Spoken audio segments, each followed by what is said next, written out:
A billionaire mother installed 16 hidden cameras throughout her mansion, desperate to protect her 6-year-old son from anyone who might hurt him again. She watched every nanny fail, every caregiver break, every moment her grief-stricken child spiraled further into rage and isolation. Then came Aidan Shaw, a broken single father with nothing left to lose. What Verena Cole saw through those cameras would shatter everything she thought she knew about motherhood, trust, and the walls we build to protect ourselves from pain. This is the story of how a stranger unlocked the child no one could reach and saved a mother who'd forgotten how to live. Stay with me until the end and comment your city below so I can see how far this story travels. The crash echoed through the east wing of the Cole mansion at 3:47 p.m. on a Tuesday afternoon, and Verena Cole didn't flinch. She simply reached for her phone, swiped past 17 unread emails, and opened the app that had become her lifeline and her curse. Camera 04, second floor playroom. The screen flickered to life, revealing the familiar scene of destruction. Milo, her 6-year-old son, her entire world, her greatest failure, stood in the center of the playroom surrounded by scattered wooden blocks, his small chest heaving, his face red and streaked with tears and snot. His hands were clenched into fists so tight his knuckles had gone white. "I hate you!" His voice cracked with the force of his rage. "I hate everything!" The nanny, Verena couldn't even remember this one's name anymore. Was it Patricia? Pamela? Stood frozen near the doorway, her back pressed against the wall, her professional composure crumbling like the tower Milo had just demolished. She was the 14th nanny in 8 months. Verena already knew she wouldn't make it to 15. "Milo, sweetheart, please." The woman's voice trembled. "If you could just take a deep breath." "Don't tell me to breathe!" Milo grabbed a plastic dinosaur from the shelf and hurled it across the room. It struck the wall with a sharp crack, leaving a small dent in the expensive wallpaper. "You don't know anything! You don't know!" Verena watched from her office 12 miles away, her jaw tight, her throat burning with tears she refused to shed. Not here, not at work, not where her board of directors might see weakness in the woman who'd built Cole Industries from her grandfather's failing textile company into a $3 billion enterprise. She'd learned early that the world devoured soft things, so she'd made herself hard. But Milo was still soft, still breakable, and she had no idea how to protect him without crushing him completely. The nanny was speaking again, her voice rising in pitch. "Milo, if you don't calm down right now, I'm going to have to call your mother." "I don't care. Call her. She won't come anyway." The word struck Verena like a physical blow. She leaned forward, her fingers white-knuckled around her phone, watching as her son collapsed onto the floor and began to sob, deep, wrenching sounds that no 6-year-old should know how to make. The nanny stood there for another 30 seconds, clearly calculating whether the 6-figure salary was worth this level of chaos. Then she straightened her shoulders, walked to where she'd left her purse on the reading chair, and picked it up. "I'm sorry," she said quietly. Though whether she was speaking to Milo or to the cameras she suspected were watching, Verena couldn't tell. "I can't do this." She left the room. Milo didn't even look up. He just lay there on the floor, curled around himself, crying into the expensive Persian rug that his father had chosen 3 years ago, back when their family had still been whole. Verena closed the app, dialed her head of household. "Marcus, the nanny quit. Call the agency. Tell them we need someone by tomorrow morning." "Ms. Cole." Marcus hesitated, which was unlike him. He'd worked for her family for 20 years and had perfected the art of discretion. "The agency said they're running out of qualified candidates willing to work with Milo. They asked if we might consider alternative approaches, therapy, perhaps, or Milo has therapy, 3 sessions a week. What he needs is consistency and someone who won't abandon him the moment things get difficult." Her voice came out sharper than she'd intended. She softened it, barely. "Just find someone, Marcus. Please." "Yes, ma'am." She ended the call and sat in silence, staring at the city skyline beyond her office windows. 43 floors above Manhattan, isolated and untouchable. Just the way she'd designed her life. Her phone buzzed. Another email. Another crisis. Another reason to stay late, to miss dinner, to review the camera footage at midnight and pretend she was present in her son's life. She opened her laptop instead, pulling up the spreadsheet her assistant had prepared. A ranked list of every qualified nanny, au pair, and childcare specialist within a 50-mile radius. Most of the names were crossed out, annotated with brief explanations. Declined position, withdrew application, accepted position elsewhere. At the very bottom of the list, almost an afterthought, was a name she didn't recognize. Aidan Shaw. 34. Single parent. Previous experience: stay-at-home father, 3 years. Current employment: part-time work, various positions. References available upon request. Note: not traditional nanny background, but agency flagged as potential candidate due to personal parenting experience and immediate availability. Verena read it twice. A stay-at-home father wasn't what she'd had in mind. Her world was one of credentialed experts, degrees from prestigious institutions, documented experience with high net worth families. But she was also out of options. She forwarded the file to Marcus with a single line: interview him tomorrow, 8 a.m. Then she returned to her security app, scrolling through the 16 camera feeds that turned her home into a surveillance state. Milo's bedroom, empty. The kitchen, staff preparing dinner. The library, undisturbed. The playroom. Milo still on the floor, no longer crying, just staring at nothing. She watched him for 17 minutes until her assistant knocked to remind her about her next meeting. Then she locked her phone and became Verena Cole, CEO, once more. The woman who had everything except the ability to reach her own child. Aidan Shaw arrived at the Cole mansion at 7:52 a.m., 8 minutes early, driving a 15-year-old Honda Civic that coughed black smoke and rattled ominously every time he shifted gears. He parked it in the circular driveway between a Tesla and a Mercedes and tried not to feel like an imposter. The house was obscene, not just large he could have handled, but aggressively wealthy in a way that made his stomach tight. Stone facade, tall windows, a fountain in the front lawn that probably cost more than he'd earned in the last 3 years combined. He checked his reflection in the rearview mirror. Dark circles under his eyes. 2 days stubble he'd tried to shave down to respectable. A shirt he'd ironed 3 times because he couldn't afford to replace the one Arya had spilled juice on last week. His daughter. God, he missed her. He pulled out his phone, found the photo he kept in his favorites. Arya at 4 years old, gap-toothed and grinning, holding up a drawing of the two of them. Before everything fell apart. Before his ex-wife left, before the medical bills, before he'd had to move Arya in with his father-in-law just to keep her fed and safe. Soon, he promised the photo. Just a few more months. I'm going to bring you home. He pocketed the phone and got out of the car. The front door opened before he could knock. A man in his 60s, impeccably dressed, regarded him with the neutral expression of someone who'd perfected the art of judgment. Mr. Shaw? Yes, sir. I'm Marcus Bentley, head of household. Please come in. The interior was even more intimidating than the exterior. Marble floors, a chandelier that looked like it belonged in a museum, a staircase that curved upward like something from a fairy tale. Aidan felt suddenly, viscerally aware of the hole in his left sock. Marcus led him through a series of hallways, past rooms Aidan couldn't even begin to name the purpose of, until they reached a small office near the back of the house. Ms. Cole is currently in meetings in the city, so I'll be conducting the preliminary interview. Please, sit. Aidan sat in a leather chair that probably cost more than his car. Marcus settled behind the desk, opening a thin folder. I'll be frank with you, Mr. Shaw. Your application is unconventional. You have no formal childcare training, no certification, no professional references from families we can verify. The agency included you as what they termed a creative solution to a difficult situation. Marcus looked up, his eyes sharp. Can you tell me why you think you're qualified for this position? Aidan had practiced this answer in his car during the 40-minute drive. He'd rehearsed it in the shower, over breakfast, in the waiting room at his second job where he mopped floors at a gym 3 nights a week. But now, sitting here in this palace of wealth, all his practiced words felt hollow. So he told the truth instead. I'm not qualified, he said quietly. Not by any measure you probably use. I don't have degrees or certifications.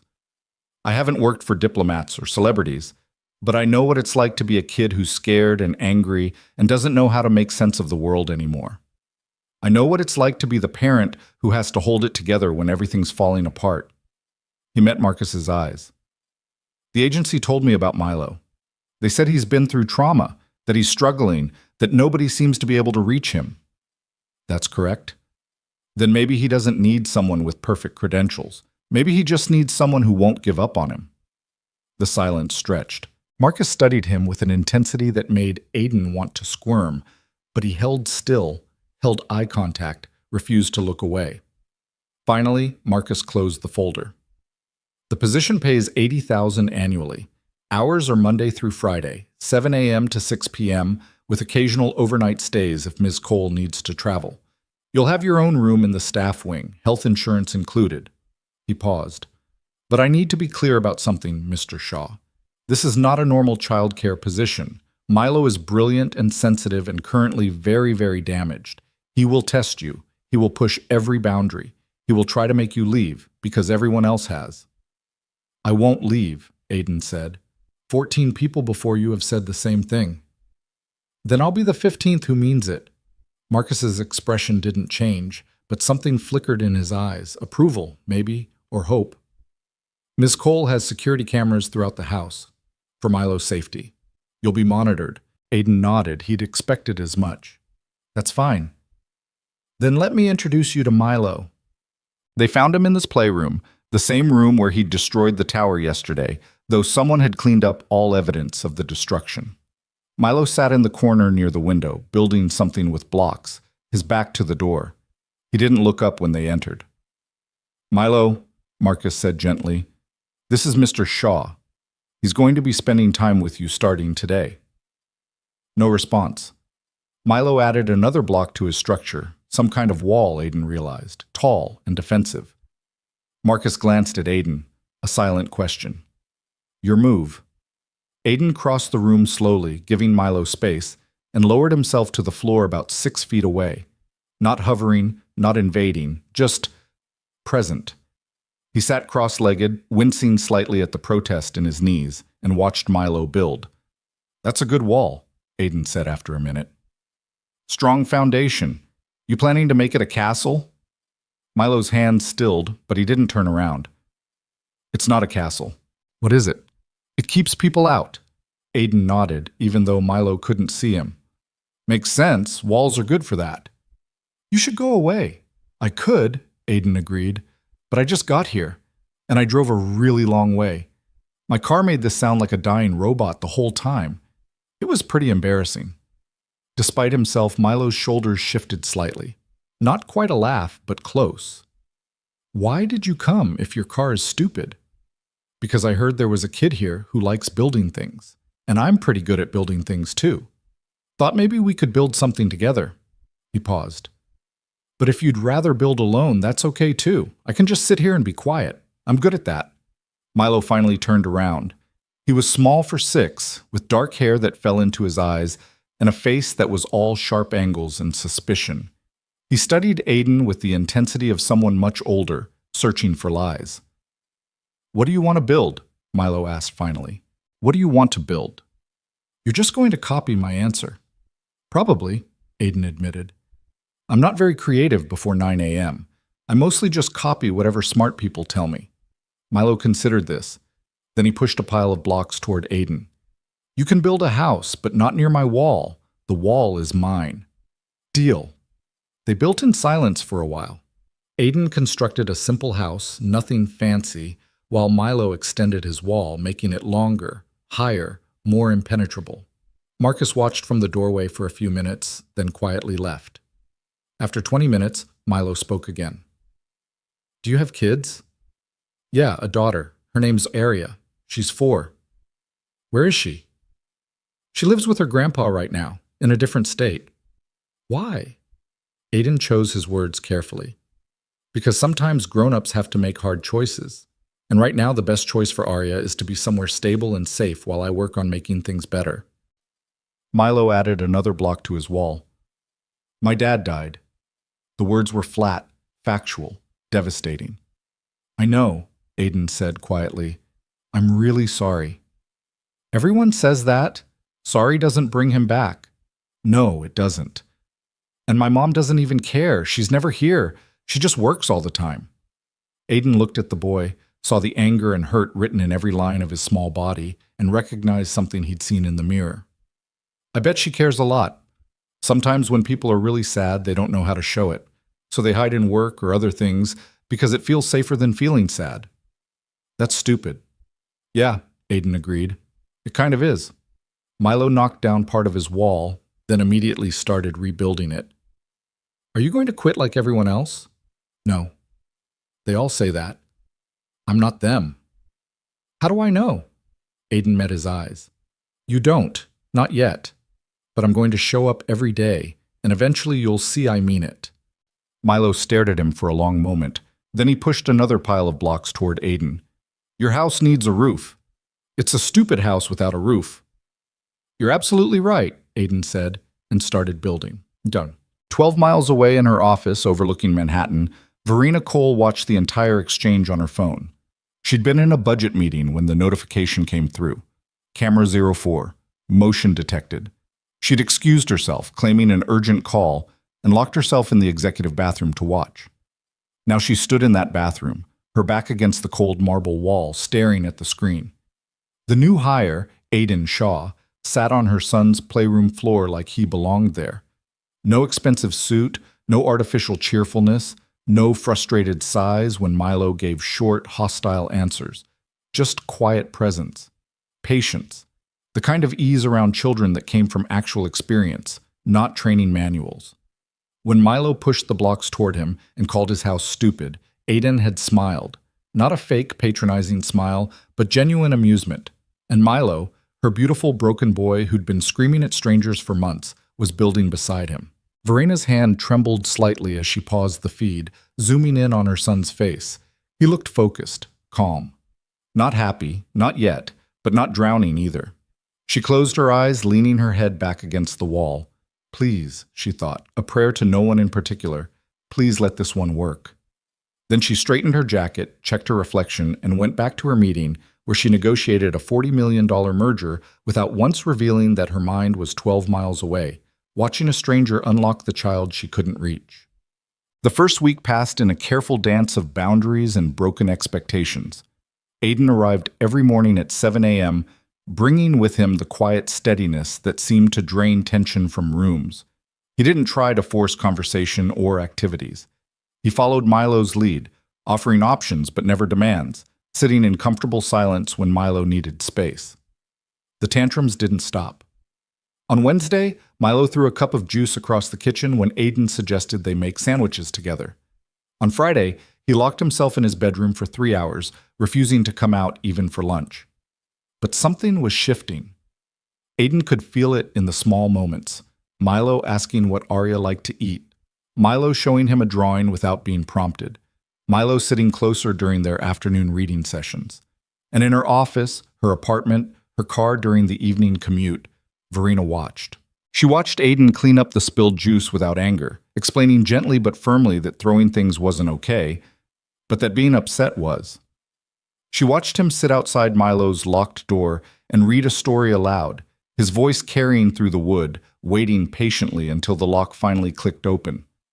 She watched him crouch down to Milo's eye level for every conversation, never towering, never using his size to intimidate. She watched, and something inside her chest cracked open just a little bit.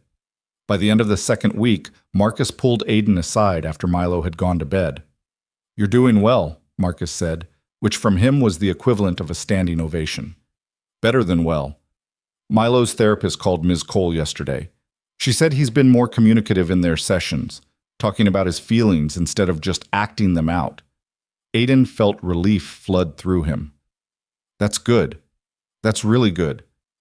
Ms. Cole wanted me to tell you," Marcus hesitated, choosing his words carefully. "She wanted me to tell you thank you. She's noticed the changes." "She's watching the cameras," Aiden said. It wasn't a question. "Yes." "That doesn't bother me.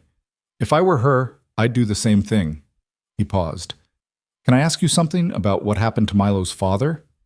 Marcus's expression shuddered slightly, but he nodded. "Car accident, 18 months ago. Drunk driver ran a red light. Mr. Cole died instantly. Ms. Cole and Milo were in the car, but they survived with minor injuries. His voice dropped. Minor physical injuries. Aiden's chest tightened. God. Milo was in a booster seat in the back. He saw everything. The therapy helps, but Marcus shook his head. Some things you can't unsee. And Ms. Cole, she threw herself into work. It's how she copes, how she's always coped. But Milo interpreted her absence as abandonment. He thinks she doesn't care about him. He thinks she cares more about her company than about him. Aiden was quiet for a moment. Does she know he feels that way? I believe she suspects. But Ms. Cole doesn't know how to bridge that gap. She never learned how to be vulnerable, even with her own child, especially with her own child. Marcus met Aiden's eyes. That's why you're so important. You're showing Milo what healthy emotional expression looks like. And whether she admits it or not, you're showing Ms. Cole too. Done. 3 weeks into the job, Aiden took Milo to the garden behind the mansion, a sprawling space that had been professionally maintained but clearly never used for anything other than aesthetics. You ever plant anything before? Aiden asked, kneeling beside a cleared patch of soil, various seed packets spread between them. Milo shook his head. It's pretty cool. You put this tiny seed in the dirt, give it water and sunlight, and eventually it becomes something big, like magic, but real. He held up a packet of sunflower seeds. Want to try? They planted 6 seeds, Milo's small hands patting the soil carefully after each one. He was meticulous, serious, approaching the task with the same intensity he brought to everything. What if they don't grow? Milo asked when they were done. Then we plant more seeds and try again. But what if those don't grow either? Then we keep trying until something does. Aiden wiped dirt from his hands. That's the thing about growing stuff. Sometimes it doesn't work the first time, or the second time, or even the 10th time. But you keep trying anyway, because the trying matters even if the outcome isn't guaranteed. Milo looked at him seriously. Are you talking about plants? Or about me? Aiden smiled. Maybe both. That night, Verena watched the footage 3 times. She watched Milo laugh when dirt got under his fingernails. She watched Aiden explain photosynthesis in a way that made it sound like a story. She watched her son carefully water the planted seeds, then stand guard over them for 20 minutes like a small, determined sentinel. And she cried.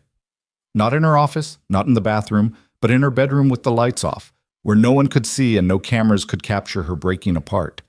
She cried for her husband, for her son, for the mother she'd failed to become, for the fear that had turned her into a ghost in her own home.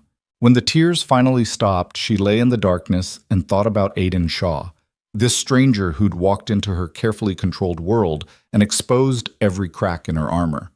She should have felt threatened, should have felt defensive. Instead, she felt something she hadn't felt in 18 months. Hope. By week 4, Milo started asking when Aiden would arrive each morning. He'd wait by the front windows, watching for the rattling Honda Civic, then run to greet him at the door. You're late, Milo announced one Monday morning when Aiden arrived at 7:03. 3 minutes. I got stuck behind a garbage truck. You should leave earlier. You're probably right. Aiden ruffled his hair, which Milo allowed without pulling away. What should we do today? Reading first, then building, then lunch, then... Milo paused, looking uncertain. Can we plant more seeds? Absolutely. They fell into routines. Reading after breakfast, usually books Milo chose from the extensive library. Everything from dinosaur encyclopedias to fantasy novels way above his reading level, which Aiden would patiently explain. Building projects in the afternoon, increasingly complex structures that sprawled across the playroom floor. Gardening when the weather permitted, Milo religiously checking his sunflower patch every day for signs of growth. And talking. So much talking.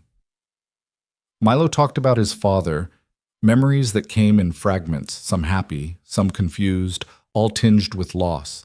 He talked about his mother, his voice going flat and careful whenever he mentioned her. He talked about school, which he'd stopped attending after the accident, his education now handled by a series of tutors who came and went. He talked about being scared and angry and lonely, his vocabulary for emotions growing more sophisticated each week. Aiden listened, always listened, never dismissed or minimized, just made space for whatever Milo needed to say. Why do you listen so much? Milo asked one afternoon. They were on the floor, Milo drawing while Aiden sorted through building materials.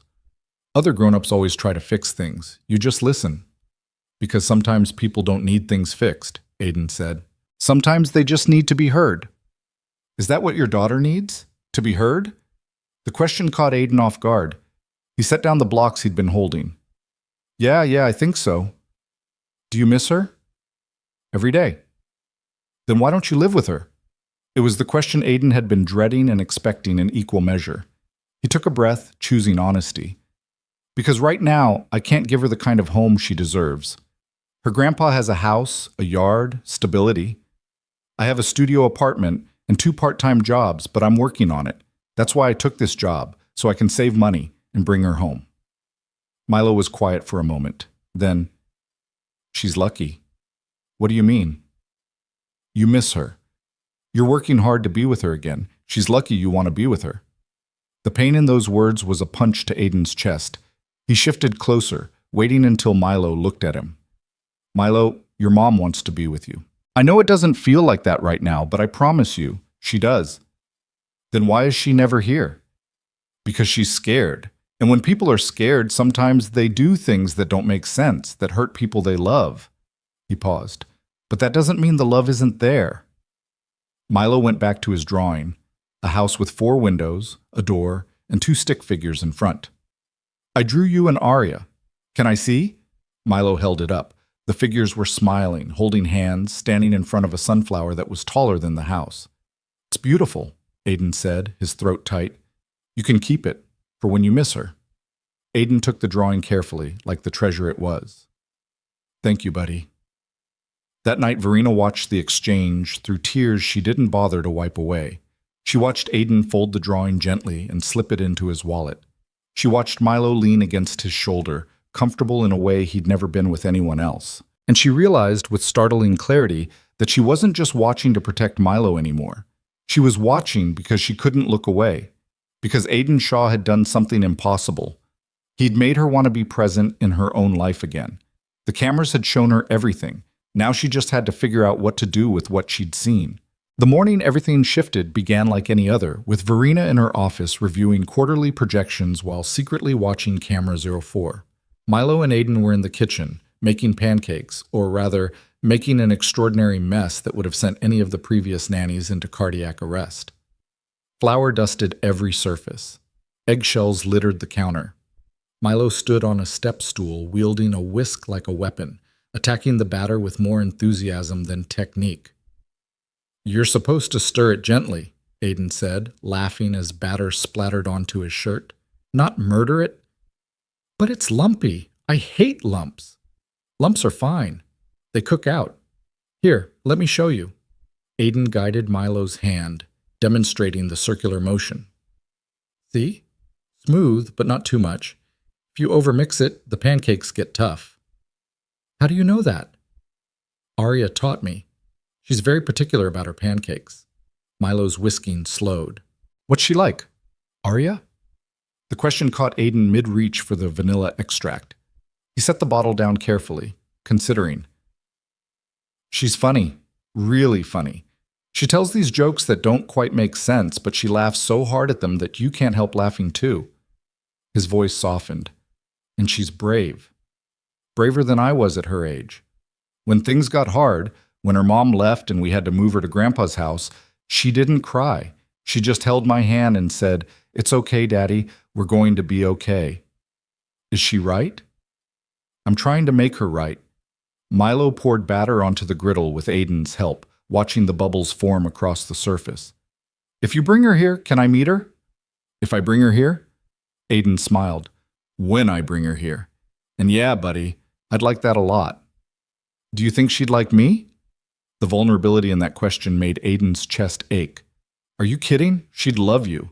You could teach her how to build those amazing towers you make, and show her your drawings. And the garden. She'd go crazy for the garden. Really? Really?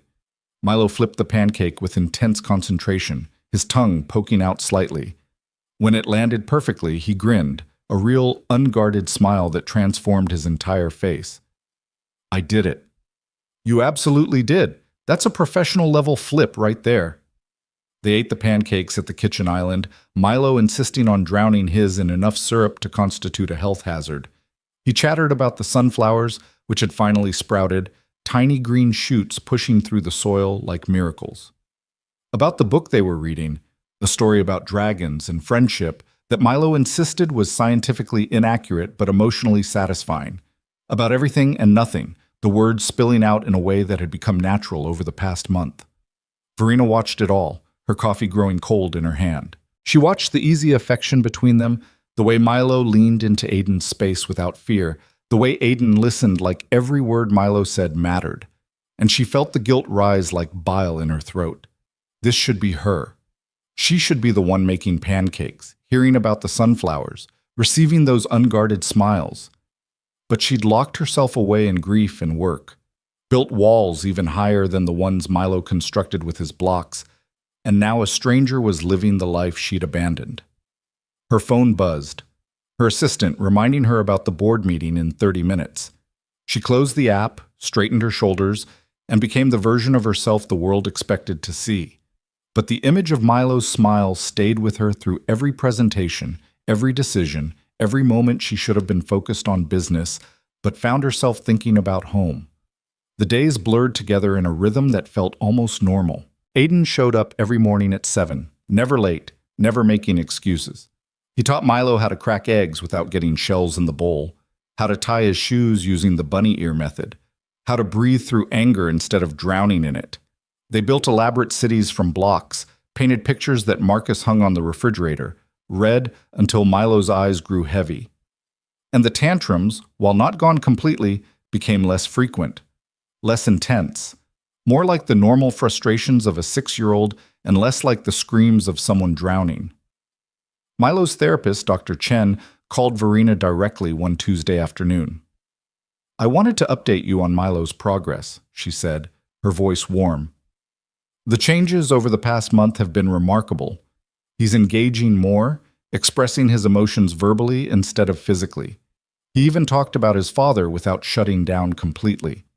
Verena's grip tightened on her phone. "That's good. That's really good." "It is. And I think a lot of it has to do with the stability you've provided through Mr. Shaw. Milo talks about him frequently, calls him Aiden with real affection." Dr. Chen paused. "But, Verena, there's something else we need to address." "What?" "Milo's attachment to Aiden is healthy and important, but he also needs attachment to you. He needs to know that his mother is present and available, not just physically, but emotionally. Right now, he sees Aiden as his primary caregiver and you as," she chose her words carefully, "an absence, a ghost in his own home." The words landed like blows. Verena closed her eyes, pressing her fingers against the bridge of her nose.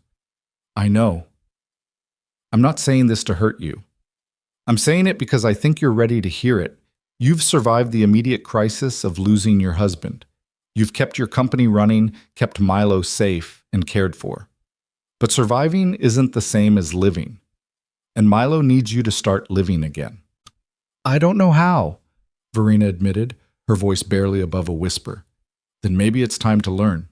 Talk to Aiden. Watch how he interacts with Milo. Let yourself be vulnerable with your son, even though it's terrifying." Dr. Chen's voice gentled. "You can't hide behind cameras forever." After the call ended, Verena sat in silence for 20 minutes. Then she opened her laptop and pulled up the camera feeds, watching the only way she knew how. That evening, something changed. Verena arrived home at 6:30 instead of 9, walking through the front door to the sound of laughter from the playroom. She stood in the hallway, frozen, listening to Milo's giggles and Aiden's deeper chuckle. Marcus appeared beside her, silent as always. "They've been playing some kind of building game. I believe it involves dinosaurs attacking a city." "He sounds happy." "He is happy. Mr. Shaw has been good for him." Verena nodded, not trusting her voice. She should go to them, should walk into that room and be part of whatever joy they'd created. But her feet wouldn't move, paralyzed by the certainty that she'd ruin it somehow, bring her grief and awkwardness into their perfect bubble and pop it. So she did what she always did. She went to her study, closed the door, and watched them through the screen instead. The weekend arrived, and for the first time in months, Verena didn't go to the office. She wandered the mansion like a stranger, unsure what to do with unstructured time. She found herself gravitating toward wherever Milo and Aiden were, hovering in doorways, watching from distances that felt safe. On Saturday afternoon, she walked past the garden and saw them kneeling by the sunflower patch. The shoots had grown tall enough that Milo could measure them against his palm, marveling at the progress. "They're getting so big," Milo's voice carried across the yard. "That's because you take such good care of them. Water, sunlight, talking to them. You're doing everything right." "You talk to plants?" "Sometimes. My mom used to say it helped them grow. I don't know if it's scientifically true, but it can't hurt." Milo leaned down, putting his face close to the tallest shoot. "Grow big and strong," he whispered. "You can do it." Verena's throat closed. She turned away before they could see her, pressing her back against the side of the house, fighting tears. This was her son. Her beautiful, resilient son who'd survived trauma and loss and her own inadequacy as a mother. And he was healing, growing, finding joy again. Without her. Because of her absence. She went back inside, climbed the stairs to her bedroom, and for the first time since installing the cameras, she considered turning them off. Not because she trusted Aiden, though she did, she realized completely, but because watching was no longer enough. It was becoming torture, showing her everything she was missing, everything she'd failed to be.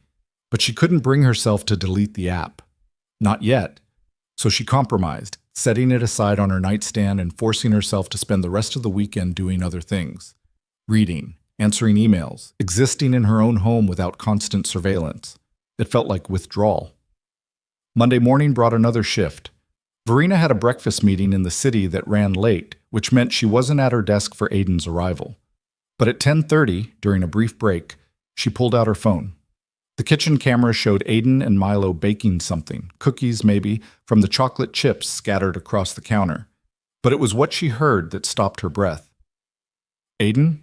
Milo's voice was quieter than usual. "Can I ask you something?" "Always." "Why doesn't my mom like being around me?" The question hung in the air like smoke. Aiden set down the spoon he'd been holding, his expression careful. "Milo, your mom loves you so much." "Then why is she never here?" "Because..." Aiden crouched down to Milo's level, his voice gentle but honest. "Because sometimes when people lose someone they love, they forget how to be close to other people. They get scared that if they love too much, they'll lose again. So they put up walls and hide behind work or other things, not because they don't care, but because they care so much it hurts." "That's stupid." "Yeah," Aiden agreed. "It kind of is. But people do stupid things when they're scared." "Is that what you did? When Arya's mom left?" The question clearly caught Aiden off guard. He sat back on his heels, running a hand through his hair. Yeah, I did. I got so caught up in trying to fix everything, in working multiple jobs and keeping everything together, that I forgot to actually be present with Arya. I thought providing for her was the same as being there for her, but it's not. Did you figure it out? I'm trying to. That's why I took this job, so I could build a life where I can actually be the dad she deserves. He paused. And I think your mom is trying to figure it out too. She just doesn't know how yet. Milo was quiet for a long moment, shaping cookie dough with intense focus. Do you think she'll ever learn? I think she wants to, and wanting to is the first step. Verena's hand shook so badly she nearly dropped the phone. She excused herself from the meeting, found an empty conference room, and locked herself inside. Then she watched the footage again. And again, Aiden's words echoing in her head. Sometimes when people lose someone they love, they forget how to be close to other people. She just doesn't know how yet. Wanting to is the first step. She wanted to. God, she wanted to so desperately it felt like drowning. But the gap between wanting and doing felt impossibly wide, and she had no idea how to bridge it. Her phone rang. Marcus. Ms. Cole, I apologize for interrupting, but we have a situation. Her heart dropped. What happened? Is Milo... Milo is fine, but Mr. Shaw received a call about an hour ago. Family emergency. His daughter is sick and he needs to fly out tonight to see her. Marcus hesitated. He asked if he could leave early today. I told him, of course, but that means Milo will need coverage for the rest of the week. Should I call the agency? No. The word came out sharper than intended. No, don't call anyone. I'll come home. I'll take care of Milo myself. The silence on the other end was deafening. Ms. Cole, are you certain? I could reach out to Marcus. He's my son. I should be able to take care of my own son for a few days. Her voice cracked slightly. Please don't call anyone else. I'll leave now. She ended the call, gathered her things, and left the office building without explanation. The drive home took 45 minutes through midday traffic, 45 minutes of panic and doubt spiraling through her mind. What if Milo didn't want her there? What if she made everything worse? What if she couldn't do this? But the alternative, calling in another stranger while Aiden was gone, felt impossible. Milo had already attached to Aiden. Having him disappear, even temporarily, would be hard enough without adding another new person to the mix. She pulled into the driveway at 12:15. Through the front windows, she could see Aiden in the foyer, a small duffel bag at his feet, kneeling in front of Milo. Verena walked in quietly, catching the tail end of their conversation. Just for a few days, buddy. I'll be back Friday, I promise. But what if Arya is really sick? What if you need to stay longer? Milo's voice was tight with barely controlled panic. Then I'll call you and explain everything, and we'll figure it out together. But I'm not disappearing. I'm not leaving for good. This is just temporary. Everyone says things are temporary, and then they never come back. Aiden pulled Milo into a hug, holding him close. I know. I know people have broken that promise to you before, but I won't. I swear to you, Milo, I will come back. You promise? I promise. Verena cleared her throat softly. They both turned, Milo's expression immediately shuddering when he saw her. Mr. Shaw? She said, her voice steadier than she felt. I heard about your daughter. I hope she's all right. Aiden stood, releasing Milo reluctantly. Thank you, Ms. Cole. Her grandfather said it's just a bad fever, but she's been asking for me. I need to see her. Of course. Take as much time as you need, and please...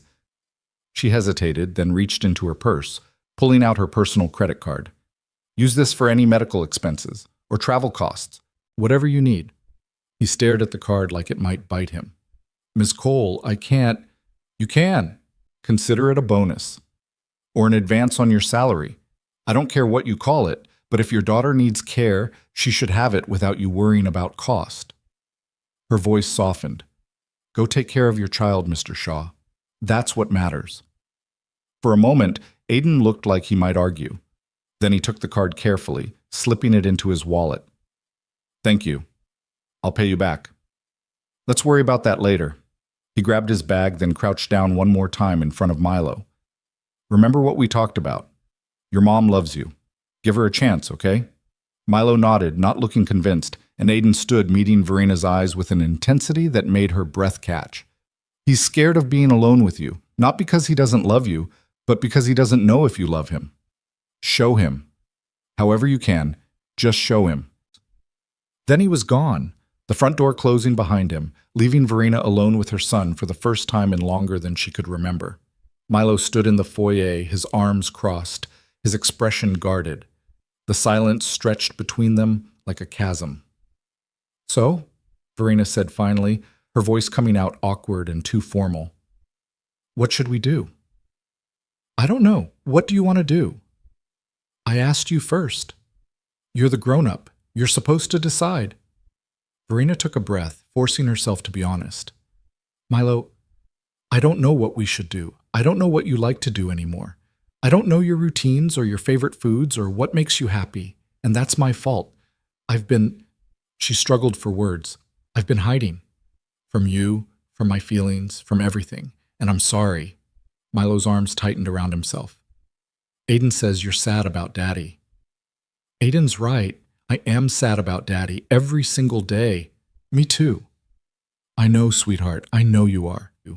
Then why can't we be sad together instead of you being sad at work? The question broke something in her chest. She knelt down, bringing herself to his level the way she'd seen Aiden do 100 times through the cameras. Because I was scared that if I let myself feel sad around you, I wouldn't be able to stop. And I thought you needed me to be strong. I don't need you to be strong. I need you to be here. Tears spilled down her cheeks before she could stop them. "You're right. You're absolutely right." Milo watched her cry with wide eyes, like he'd never seen her do it before. He probably hadn't. She'd hidden every tear, every moment of weakness, afraid that showing vulnerability would shatter the last pieces of their broken family. But maybe hiding was what had shattered them instead. "Mom?" Milo's voice was small. "Are you okay?" "No," she admitted. "I'm not okay. But maybe that's all right. Maybe we don't have to be okay all the time." Slowly, carefully, Milo stepped forward. He wrapped his small arms around her neck, and Verena pulled him close, holding him the way she should have been holding him for months. He smelled like sunshine and chocolate chips and everything she'd been missing. "I love you," she whispered into his hair. "I love you so much, Milo. I'm so sorry I made you doubt that." "I love you too, Mom." They stayed like that for a long time, kneeling on the marble floor of the foyer, holding each other while the afternoon sun streamed through the tall windows. Eventually, Milo pulled back, wiping his nose on his sleeve. "Aiden and I were making cookies before he left. They're probably ready to go in the oven now. Would you want help with that?" Milo considered her seriously. "Do you know how to make cookies?" "I used to, before I started buying them from fancy bakeries." She managed a small smile. "But I'm willing to learn again, if you'll teach me." "Okay, but you have to do exactly what I say. Aiden taught me the right way." "Deal." They went to the kitchen together, where the cookie dough waited in neat rows on baking sheets. Verena preheated the oven while Milo explained each step with the seriousness of a general planning military strategy. "You have to set the timer for exactly 12 minutes. Not 11, not 13. 12. 12 minutes. Got it. And you can't open the oven to check on them. Aiden says that lets out the heat and makes them cook weird." "No opening the oven. Understood." They slid the trays in and set the timer. While they waited, Milo pulled out the drawings he'd been working on, elaborate scenes of dragons and castles, and in one corner, stick figures that Verena recognized as himself, Aiden, and Arya. "These are beautiful," she said, studying them carefully. "You're really talented." Aiden says art is about expressing feelings, not about making it perfect. Aiden sounds very wise. "He is." Milo paused. "Do you think he's okay? Do you think Arya's really sick, or if it's something worse?" The worry in his voice made Verena's heart ache. "I think Arya is going to be fine. And I think Aiden will take good care of her, just like he takes good care of you. He promised he'd come back. Then he'll come back. He seems like someone who keeps his promises." The timer beeped. They pulled out the cookies, slightly overdone on the edges but otherwise perfect, and ate them warm at the kitchen island, chocolate melting on their fingers. Milo chattered about the sunflowers, about the book he and Aiden were reading, about everything and nothing, and Verena listened with an attention she hadn't given anything in months. That evening, after dinner that Marcus had prepared because Verena's cooking skills had atrophied beyond repair, Milo asked if she'd read him a bedtime story. They went to his room, where Verena hadn't been in weeks, and she looked around at how much had changed. Drawings covered the walls, Milo's artwork, colorful and chaotic and beautiful. The bookshelf had been reorganized, clearly by someone who cared about categorization. The bed had new sheets, dark blue with constellations. "Aiden picked those out," Milo said, following her gaze. "He said everyone needs stars to look at before they fall asleep." Verena's throat tightened. She settled on the edge of the bed while Milo climbed under the covers, holding up a thick fantasy novel. "This one. We're on chapter 7. She read until her voice grew hoarse, until Milo's eyes drooped and his breathing evened out. Then she sat there in the dim light of his constellation sheets, watching him sleep, and let herself feel the full weight of what she'd nearly lost. Her phone buzzed quietly. A text from an unknown number. "Ms. Cole, it's Aiden. Arya's fever broke. She's going to be fine. Just wanted you to know so you could tell Milo in the morning. And thank you again for the card. You didn't have to do that." She typed back carefully. "I'm glad she's okay. And yes, I did have to. Please don't worry about money. Just focus on your daughter." A moment later. "How did today go?" She stared at the question for a long time before responding. "It was hard. and scary, and the best day I've had in 18 months. Thank you for pushing me to try. You're the one who showed up. That's the hardest part. Will you really come back Friday? I promised Milo I would, and I keep my promises. Verena looked at her sleeping son, at the peace on his face that she'd seen so many times through cameras but never in person. Then she looked at her phone, at this stranger who'd become essential, and typed one more message. We'll be here. Both of us. She stood quietly, turning off the light but leaving the door cracked open the way Milo liked it.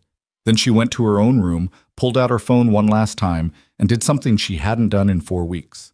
She opened the security app and deleted every indoor camera feed. Not permanently. She could reinstall them later if needed. But for now, for tonight, she chose trust over surveillance, chose presence over watching, chose to believe that some things didn't need to be monitored to be real. The week passed in a strange, stumbling dance of learning. Verena worked from home, taking meetings in her study but emerging regularly to check on Milo. They made meals together, chaotic, messy attempts that often required Marcus's intervention. They read every evening, working through the fantasy novel at a pace that felt both too fast and achingly slow. They talked about Daddy, tentatively at first, then more openly, sharing memories that hurt less when spoken aloud. And Milo, cautiously, began to trust that maybe his mother wasn't going to disappear again. On Thursday night, he asked if they could FaceTime Aiden. Verena hesitated. It felt like crossing some professional boundary, but the hope in Milo's eyes made her dial the number Aiden had texted from. He answered on the third ring, his face appearing on screen with a tired smile. Behind him, Verena could see a small, cluttered living room. Hey, buddy. Aiden's expression brightened. I was just thinking about you. Hi, Aiden. Mom and I made spaghetti tonight and it was really bad, but we ate it anyway. Aiden laughed. That's the spirit. How are the sunflowers? Still growing. I measured them this morning. They're almost up to my knee now. They talked for 15 minutes, Milo filling Aiden in on every detail of the past 4 days. Then a small face appeared beside Aiden's, a little girl with dark curls and enormous brown eyes. Is that Milo? She asked shyly. Sure is. Milo, this is Arya. Arya, this is my friend Milo I've been telling you about. Hi, Milo said, suddenly shy himself. Are you feeling better? Arya nodded. Uh-huh. Daddy made me soup and read me stories, and now my fever is gone. That's good. Aiden is really good at taking care of people. I know, he's the best daddy. Verena watched the interaction, saw the gentleness in how Aiden spoke to both children, the easy affection.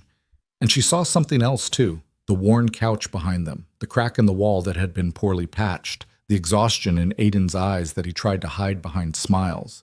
This man had walked into her palace of wealth and privilege and asked for nothing, had cared for her son with a devotion that required no payment beyond a fair salary, had kept his own struggles invisible because that wasn't Milo's burden to carry.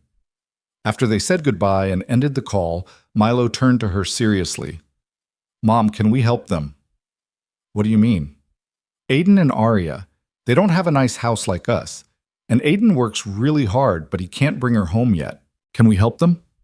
Verena pulled him onto her lap, this child who'd survived so much loss and still had room in his heart for other people's pain. I think we can figure something out. But Milo, we have to be careful. Some people are proud. They don't like feeling like they need help. Aiden's not proud. He's just sad that he can't be with Arya all the time. Then we'll think of a way to help that doesn't feel like charity, okay? Okay. That night, after Milo was asleep, Verena sat in her study and thought about the cameras she'd deleted, about the surveillance she'd relied on instead of participation, about the fact that she'd learned more about Aiden in 4 days of actual interaction than in 4 weeks of watching through screens. She'd seen him caring for Milo, but she'd never seen his own life, his own struggles, the weight he carried alone, and she'd never asked. Friday morning arrived with the kind of nervous energy that made Milo bounce off walls. He checked the driveway every 5 minutes, watching for Aiden's distinctive rust bucket Honda. At 7:03, it pulled up. Milo ran to the door before Aiden could even knock, flinging it open with enough force to make Marcus wince. You came back! Aiden caught him as he launched himself forward, lifting him in a hug. I told you I would. I know, but I was still worried. That's okay. Being worried is normal, but I'm here now.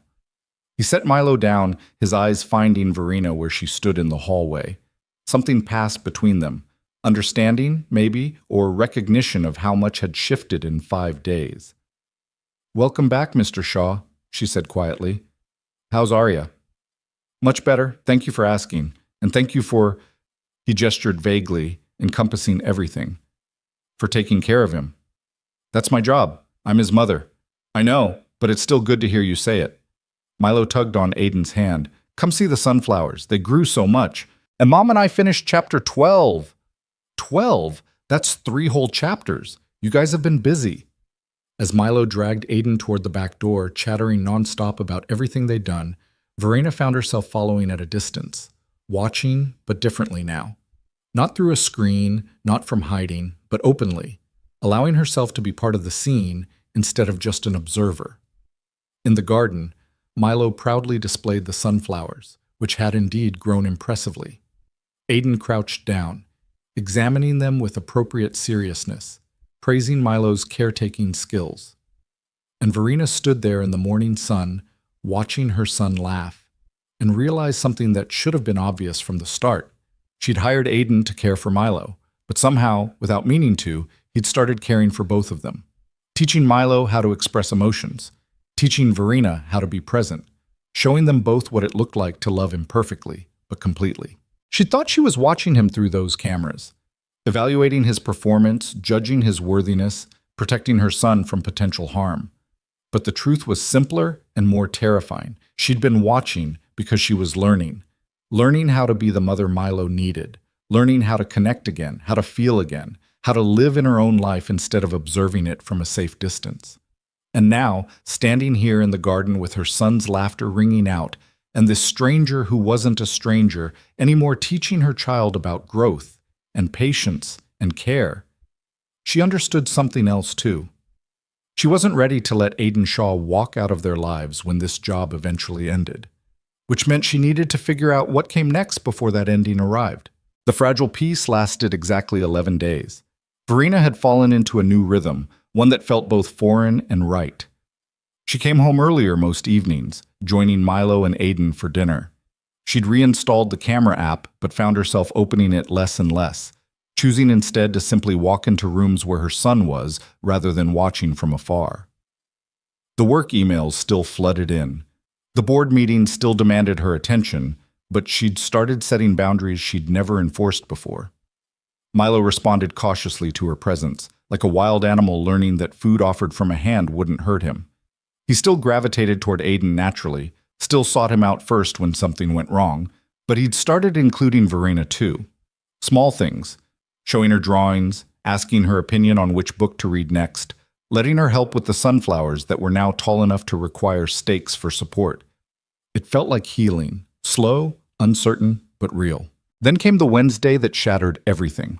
Verena was in a video conference when her phone lit up with a notification. Camera 11. Study. Motion detected. She almost ignored it, but something about the timestamp made her pause. 3:47 in the afternoon. Milo should have been in the playroom or outside with Aiden, not in her study where she kept her late husband's things. She muted her microphone, opened the app with trembling fingers. The study looked like a crime scene. Books pulled from shelves, papers scattered across the floor, and in the center of it all, Milo stood surrounded by shattered clay sculptures. The pieces that Daniel had collected over their 12 years of marriage, folk art from their travels, each one precious and irreplaceable, now reduced to fragments. Milo held another sculpture in his hands, his chest heaving, his face contorted with something beyond simple anger. This was rage mixed with anguish, terror bleeding into destruction. "I hate them," his voice cracked. "I hate everything that reminds me he's gone." He threw the sculpture. It exploded against the fireplace, shards scattering like shrapnel. Verena's hand flew to her mouth, stifling a cry. Those sculptures. Daniel had loved those sculptures, had spent hours in this study, arranging and rearranging them, telling her the story behind each one. The bird from Morocco, the dancer from Bali, the turtle from that tiny gallery in Santa Fe. All gone. On screen, Aiden appeared in the doorway. Verena expected him to be angry, to grab Milo, to stop the destruction. Instead, he stepped carefully into the room, his expression calm despite the chaos, and lowered himself to the floor among the broken pieces. "I hate them too sometimes," Aiden said quietly. Milo spun around, another sculpture clutched in his white-knuckled grip. "You don't understand. You don't—" "I do." Aiden's voice was gentle but firm. "I understand hating things that remind you of what you lost, that make you remember what used to be but isn't anymore. Then why doesn't Mom get rid of them? Why does she keep Dad's things everywhere like he's coming back when we both know he's never coming back?" Tears streamed down Milo's face. "He's never coming back, and she won't admit it, and I can't. His words dissolved into sobs. He still held the sculpture, his arm drawn back, ready to throw. Aiden didn't move to stop him. Instead, he picked up one of the already broken pieces and held it out. "Here, break this one too." Milo stared at him, confused. "What?" "If you need to break things to get the feelings out, then break them. But do it on purpose. Not because you're out of control, but because you're choosing to. Here." He gestured to the fragments around him. "These are already broken. They can't hurt anymore. Break them again if you need to." Slowly, Milo lowered the intact sculpture. He took the shard from Aiden's hand and threw it weakly against the wall. It shattered further with a small, unsatisfying crack. "Harder," Aiden said. Milo picked up another piece, threw it with more force. The sound was sharper, more final. Again. Another piece, another throw, another explosion of fragments. "Keep going. Get it all out." Milo broke piece after piece, his throws becoming less about destruction and more about release. The sounds changed from violent to desperate to exhausted, until finally he stood among the rubble, empty-handed, his body shaking. "I miss him," Milo whispered. "I miss him so much it feels like I can't breathe." "I know, buddy. And I'm scared. I'm so scared all the time." Aiden opened his arms. "What are you scared of?" Milo collapsed into him, clutching at his shirt like a lifeline. The words came out in broken fragments, punctuated by sobs that shook his entire frame. "I'm scared Mom will disappear like Dad did. I'm scared she'll be here one day and gone the next, and I won't get to say goodbye. I'm scared she doesn't need me, that her work is more important, that I'm not enough to make her want to stay." The words hit Verena like physical blows. She slid down the wall of her office, the phone clutched in both hands, watching through tears as her son voiced every fear she'd planted in him through her absence. "I'm scared," Milo continued, his voice muffled against Aiden's shoulder, "that everyone I love will leave and I'll be alone forever. And I'm scared that it's my fault, that I'm too broken and too angry and too much trouble, and that's why nobody stays." "Oh, Milo," Aiden held him tighter. "None of that is true. You are not too much. You are not broken. And you are not the reason people leave. Sometimes terrible things happen that have nothing to do with us, no matter how much we wish we could have stopped them.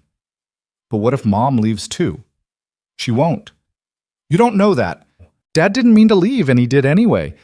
What if something happens to Mom too? What if I lose her like I lost him?" Aiden pulled back just enough to look Milo in the eyes. "You want to know the truth? The scary truth that nobody likes to say out loud?" Milo nodded, hiccuping. "You're right. I can't promise nothing will happen to your mom. None of us can promise that because life is unpredictable and sometimes terrible things happen to good people. But here's what I can tell you. Your mom loves you. More than her company, more than her work, more than anything. She's been scared too, scared of losing you, scared of not being enough, scared of doing everything wrong. But she's trying. Every day she's trying to be braver for you. How do you know? Because I've seen it. The way she looks at you when she thinks nobody's watching. The way she asks me questions about what you like and what makes you happy. The way she came home early all last week, even though I know she had important meetings. She's learning, Milo, just like you're learning.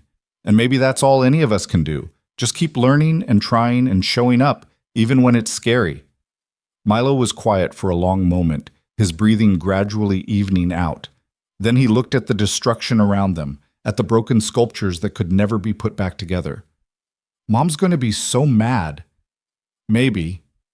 Or maybe she'll understand. I ruined Dad's things. You didn't ruin them. You expressed feelings that were too big to hold inside anymore. There's a difference.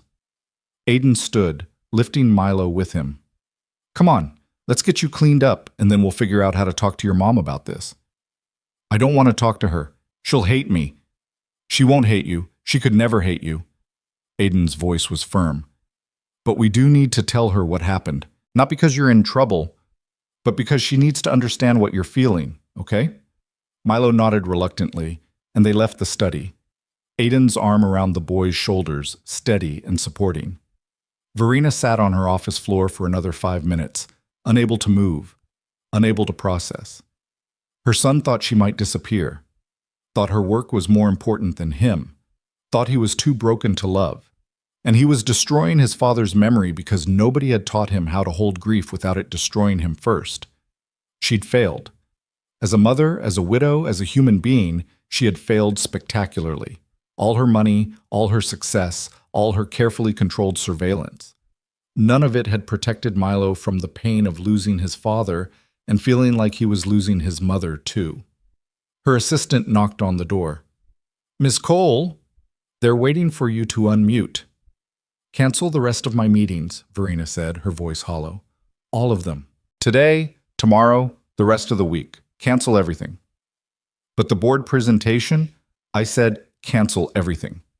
She ended the video call without explanation, grabbed her bag, and left the office. The drive home was a blur of tears and traffic and the echo of Milo's words in her head. I'm scared she doesn't need me, that I'm not enough to make her want to stay. She pulled into the driveway at 4:30, her hands shaking so badly she could barely turn off the ignition. Through the front windows, she could see Marcus in the foyer, speaking with Aiden. No sign of Milo. Verena walked in on unsteady legs. Both men turned toward her, and the expression on Aiden's face told her he knew she'd been watching again. Where is he? Her voice came out rough. In his room, Aiden said quietly. He's calm now. We talked. He knows what happened wasn't okay, but he also knows his feelings are valid. I need to see him. Ms. Cole. Aiden stepped forward, his voice gentle. Maybe give him a few more minutes. He's still processing, and I think you might need a few minutes too. I watched it happen. I saw... Her voice broke. I saw everything he said. About being scared I'll leave. About not being enough. Then you know what needs to happen next. I don't. The admission tore out of her. I don't know how to fix this. How to fix him. How to fix us. You can't fix him. He's not broken. Aiden's eyes held hers. But you can be honest with him. Tell him you're scared too. Tell him you've been hiding because grief is terrifying and you didn't know how to be sad in front of him. Tell him the truth about why you work so much, why you've been absent, why everything fell apart after his father died. He's 6 years old. He's 6 years old and he's been carrying adult-sized fear for 18 months. He can handle honesty better than he can handle uncertainty. Aiden's voice softened. Talk to him. Not as CEO Verena Cole, who has all the answers. As mom, who's just as lost and scared as he is. Verena looked toward the stairs, toward where her son was hiding from her in his own room. Then she looked at the study door, at the destruction waiting behind it. The sculptures. Daniel's sculptures. They're just things, Aiden said gently. They were his favorite things. They were pieces of him I still had. And now Milo needs you more than you need pieces. You have to choose which matters more, the memory of what you lost or the reality of what you still have. The words settled over her like a weight. She nodded slowly, unable to speak past the lump in her throat, and walked toward the stairs. Milo's door was closed but not locked. Verena knocked softly. Milo, it's Mom. Can I come in? Silence. Then, quietly, Are you mad? No, sweetheart. I'm not mad. Can I please come in? The lock clicked.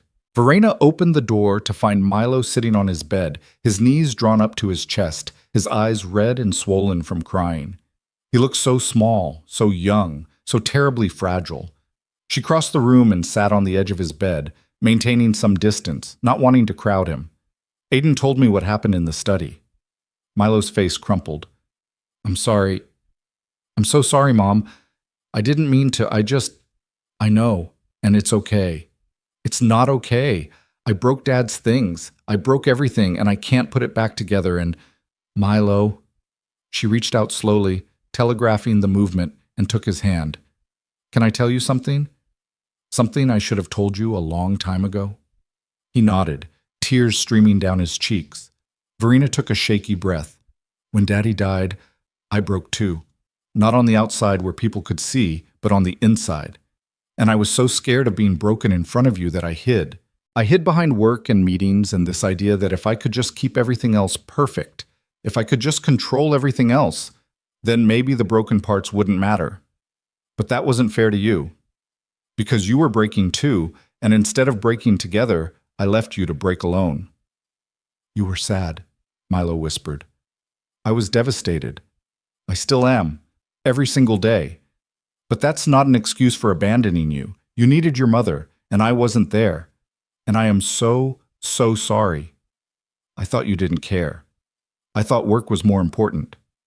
Nothing is more important than you. Nothing. She squeezed his hand. I got lost in my grief and my fear, and I made you feel like you weren't enough to bring me back. But that was never true, Milo. You are everything. You're my whole world, and I've been failing you, but I'm trying to do better. I'm trying to learn how to be sad and still show up, how to be scared and still be present, how to be your mom again, even though I don't always know how. Milo was quiet for a long moment, studying her face like he was searching for lies. Are you going to leave like Dad did? I hope not. I'm going to do everything in my power to stay right here with you for as long as possible. But Milo, I need you to understand something. She chose her words carefully, knowing they would either help or hurt. What happened to Daddy was an accident, a terrible, unfair accident that nobody could have predicted or prevented. I can't promise you that accidents will never happen, but I can promise you that I'm not going anywhere on purpose. I'm not choosing to leave you, not through work or anything else. I'm choosing to stay. But what if something bad happens? What if, then we'll deal with it together, you and me. But we can't live our lives being so scared of what might happen that we forget to be alive right now. She pulled him closer, and he came willingly, curling into her side.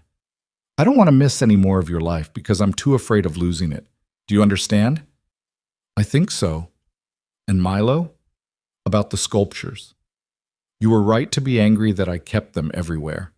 I was holding on to Dad so tightly that I forgot you needed to grieve him in your own way.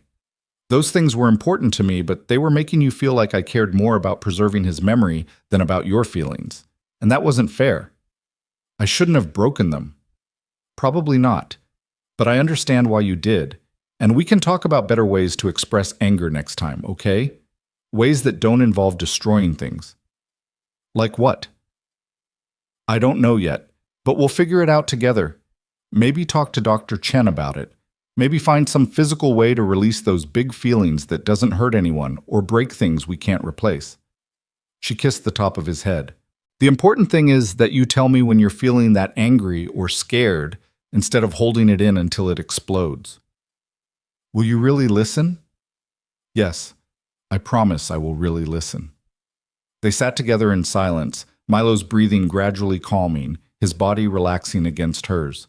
Outside, the sun was beginning to set, casting long shadows across his constellation sheets. Mom? His voice was small again. Can Aiden stay with us? Forever? The question caught her off guard. What do you mean? I mean, can he not be just my nanny? Can he be, like, part of our family? Because I don't want him to leave when I get older and don't need a nanny anymore. Verena's throat tightened. You really care about him, don't you? He's the best. He listens, and he doesn't get mad when I'm mad, and he keeps his promises. And Arya needs her dad, and I thought maybe... Milo looked up at her hopefully. Maybe they could live here with us? So Aiden doesn't have to be away from her anymore? And so I don't have to worry about him leaving? It was the question Verena had been dancing around for weeks, the idea that had been forming in the back of her mind every time she watched Aiden with Milo, every time she saw how naturally he'd integrated into their broken family and made it feel almost whole again. That's a big decision, she said carefully. We'd have to talk to Aiden about it, see what he wants. But Milo, even if Aiden can't live here permanently, that doesn't mean he's going to disappear from your life. We can make sure you stay connected to him, okay? But it's not the same. No, it's not the same. But sometimes we don't get exactly what we want, and we have to find ways to be happy with what we can have. Milo was quiet, processing. Then, can we at least ask him? About maybe helping him get Arya back? Yeah, sweetheart, we can definitely talk to him about that. They went downstairs together, Milo's hand in hers, and found Aiden in the kitchen with Marcus. Both men looked up as they entered, and Aiden's expression shifted to relief when he saw them together, united instead of fractured. Hey, buddy, Aiden said softly. How are you doing? Better. Mom and I talked. Milo squeezed Verina's hand. And I'm sorry about the sculptures, to both of you. I know they were special. They were just things, Verina echoed Aiden's earlier words. And things can be replaced. You can't be. Marcus cleared his throat discreetly. Ms. Cole, I took the liberty of cleaning up the study. The larger pieces I saved, in case you wanted to keep them. The rest I disposed of. And I've contacted the artist in Santa Fe who made several of the pieces. She's still working and may be able to create new ones if you'd like. Thank you, Marcus, but I think... Verena looked at Milo, then at the study door visible from the kitchen. I think it's time to redecorate that room. Make it into something new instead of a shrine to the past. Maybe Milo and I could work on that together? Milo's eyes widened. Really? Really? It's your house too. You should have a say in what it looks like. For the first time since she'd come home, Milo smiled. Small, tentative, but genuine. Can we make it into a library? With shelves for all my books and yours? And a reading corner with cushions? I think that sounds perfect. Aiden watched the exchange with something tender in his expression, and when his eyes met Verena's, she saw approval there. Pride, maybe. Recognition that she was finally showing up the way Milo needed. Later, after Milo had gone to bed, with both Verena and Aiden reading to him, trading off chapters until his eyes drifted closed, Verena found Aiden in the kitchen, cleaning up the dinner dishes. You don't have to do that, she said quietly. That's not part of your job description. I don't mind. Gives me something to do with my hands. He glanced at her. How are you holding up? Honestly, I'm wrecked. That thing he said, about being scared I'll disappear? Her voice wavered. I never meant to make him feel that way. I know. But the good news is you can change it. You already are changing it. Because of you. You're the one who taught him how to express his feelings, who taught me how to be present. I just showed him what my own daughter taught me, that the hardest feelings are the ones most worth expressing, and that love doesn't mean never being scared or angry or sad. It means being those things together. Verena leaned against the counter, suddenly exhausted. Milo asked if you could stay permanently, if you and Arya could move in here so he doesn't have to worry about you leaving. Aiden's hand stilled in the soapy water. He said that? He did, and I know that's not... I'm not asking you to... She fumbled for words. I just wanted you to know how much you mean to him, to us. Verena. He turned to face her fully, drying his hands on a towel. Can I be honest with you about something? Please. I didn't take this job just for the money. Yes, the money is important. I need it to bring Arya home. But I took this job because I saw a kid who was hurting the way my daughter was hurting, and I thought maybe I could help. I didn't expect to care about Milo the way I do. I didn't expect to care about you the way I do. Her breath caught. Aiden, let me finish, please. He set down the towel. You hired me to care for your son, and I do. But somewhere along the way, I started wanting more for both of you, started hoping you'd find your way back to each other. And watching that happen, being part of that healing, it's meant more to me than any salary ever could. What are you saying? I'm saying that if you wanted to extend my contract, find a way for me to stay longer, I would. Not just for the job security, but because I believe in what we're building here. This weird, broken, healing family that we're figuring out together. Verena felt tears prick her eyes again. I can't ask you to sacrifice more time with Arya. She needs her father. Which is why I was thinking... He hesitated. What if there was a way to make this work for everyone? What if you helped me bring Arya here? Not as charity, but as part of the job. I could have a suite in the staff wing, big enough for both of us. I'd still work the same hours, still care for Milo, but Arya would be here too. They could grow up together, like siblings. You'd want that? I'd want that if you'd want that. But Verena, I need you to understand. I'm not asking for handouts. I'm asking for an opportunity to keep doing work I'm good at, work that matters, while also being the father I need to be. If that doesn't align with what you need, I understand. I can find another way. Verena looked at this man who'd walked into her life and turned everything upside down in the best possible way. Who'd shown her son how to feel again, shown her how to be present again, asked for nothing while giving everything. What if I tripled your salary? She said quietly. What if I gave you a 2-bedroom suite in the family wing, not the staff wing? What if I helped you furnish it however Arya would like? What if I made you a permanent part of this household, not as an employee, but as... She stopped, unsure how to finish that sentence. As what? Aiden prompted gently. As family, she finished. Whatever that means. Whatever shape that takes. Because Milo's right. We can't lose you. I can't lose you. Not after you've shown us what it looks like to be whole again. Aiden stared at her, something raw and vulnerable in his expression. You mean that? I mean that. I don't know exactly how to make it work, but I know I want to try. For Milo, for Arya, for... She swallowed hard. For me. The silence stretched between them, heavy with implications neither was quite ready to voice. Then Aiden smiled, the kind of smile that transformed his whole face, and nodded. Okay, yeah, let's try. Part 4. The Resignation and the Reckoning. The plan should have been simple. They'd sat at the kitchen table that night, sketching out logistics on the back of an envelope like excited conspirators. Aiden would fly out the following weekend to bring Arya back. Marcus would oversee the preparation of the suite in the family wing. 2 bedrooms, a shared bathroom, enough space for a little girl to feel at home. Verena's lawyers would draw up a new contract, something that reflected the permanence they were reaching for. It should have been simple. But 3 days later, everything fell apart. Verena was reviewing the contract revisions when her office door opened without warning. She looked up, prepared to scold whichever assistant had forgotten to knock, and found Aiden standing there instead. He'd never come to her office before, had never crossed that boundary between her work life and the fragile home life they were rebuilding. The expression on his face stopped her breath. "We need to talk," he'd said quietly, and closed the door behind him. She stood automatically, her heart already racing. What happened? Is Milo's fine. He's with Marcus. Aiden crossed to her desk but didn't sit, just stood there with his hands shoved in his pockets, his shoulders tense. I came to give you this. He pulled out a folded piece of paper and set it on her desk. Even before she opened it, Verena knew what it was.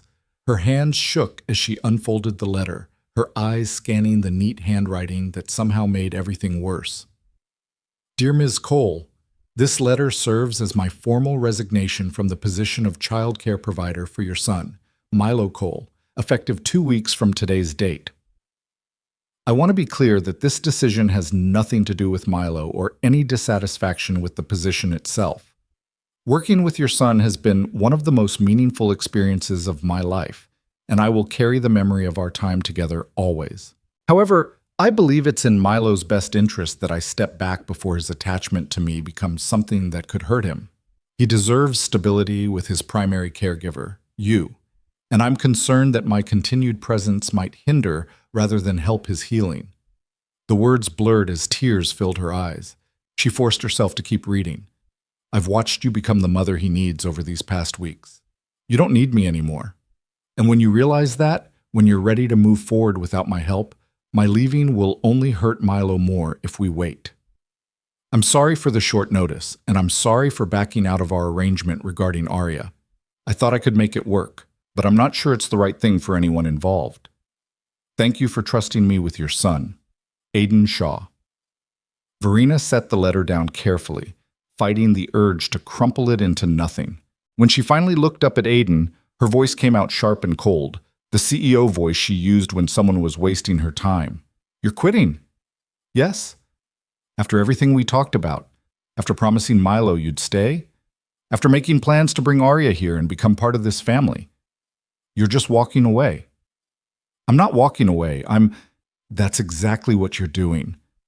She stood, her hands flat on the desk to keep them from shaking. You're running, just like everyone else who's gotten close to Milo and decided he was too much work. Just like every nanny who quit after 2 weeks because it was easier than trying. Aiden's jaw tightened. That's not fair. Fair? You want to talk about fair? You spent 2 months teaching my son how to trust again, how to open up, how to believe that people won't abandon him. And now you're proving him right. Everyone leaves, even you. That's not why I'm leaving. Then explain it to me. She crossed her arms, her throat burning with unshed tears.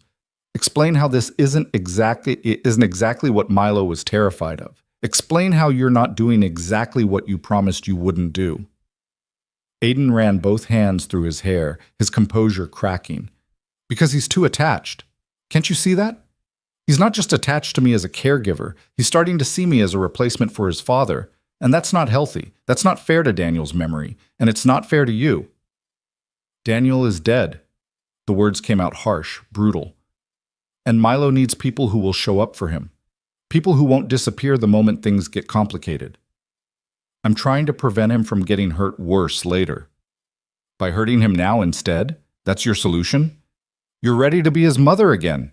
Aiden's voice rose for the first time since she'd known him. You don't need me hovering around, teaching you how to parent your own child. You figured it out. You're showing up, you're being present, you're doing everything right. So what's my role now? To stick around until you realize you don't need the training wheels anymore. To become so integral to Milo's life that when I eventually have to leave, it destroys him? Who said you'd have to leave?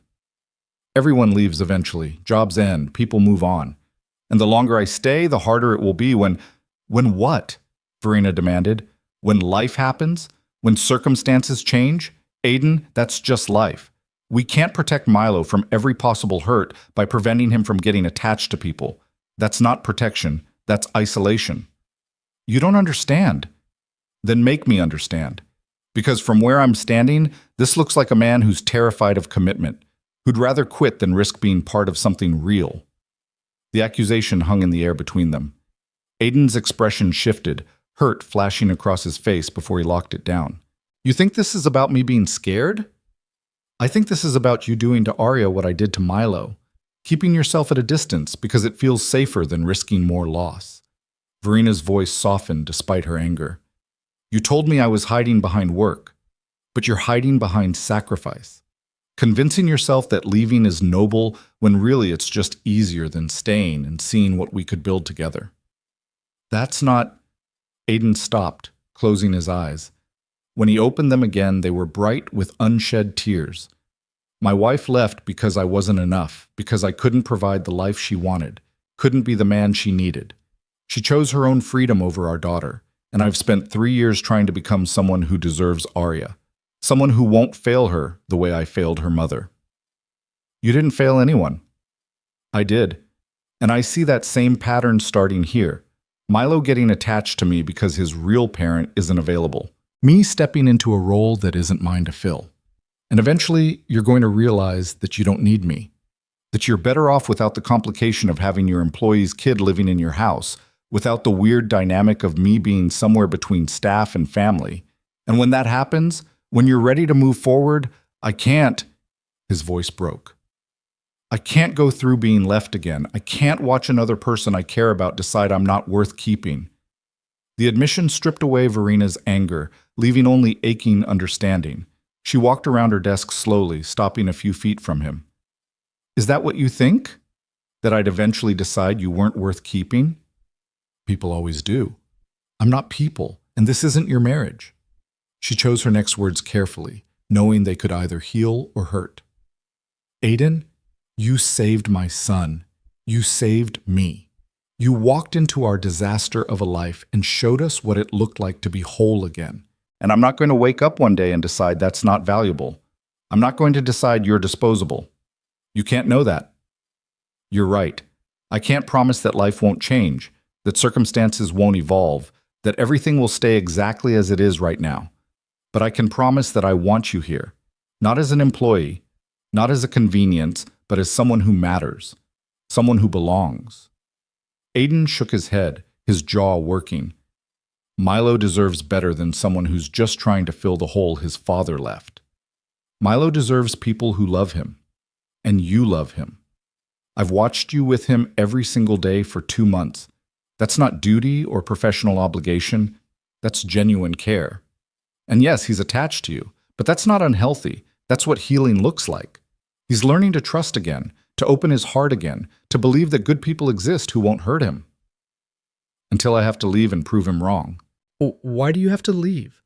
Verena moved closer, close enough to see the pain etched in every line of his face. I offered you a permanent position, a home for you and Arya, a place in our family. The only person insisting you have to leave is you. Because I don't belong here. Look at this place. He gestured broadly at her office, at the expensive furniture and the Manhattan skyline beyond the windows. Look at your life. You're a billionaire CEO. I'm a guy who drives a car held together with duct tape and hope. Our worlds don't overlap. They collided temporarily because you needed help and I needed money, but that doesn't make us family.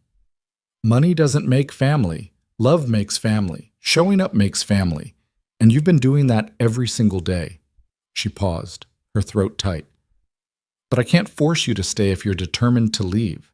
I can't make you believe you're worth keeping if you've already decided you're not. So if this is really what you want, if you really think leaving is what's best, then I won't fight you. She picked up the resignation letter, held it between them like evidence. But before you walk out that door, I need you to understand something. This will hurt Milo. Not eventually, not hypothetically, immediately and deeply. He will see this as abandonment, as proof that he's too broken to love, too difficult to keep. And no amount of explanation or gentle transition will change that, because kids his age think in absolutes. You're either here or you're not. You either keep your promises or you don't. Aiden's hands clenched into fists at his sides. I know. Do you?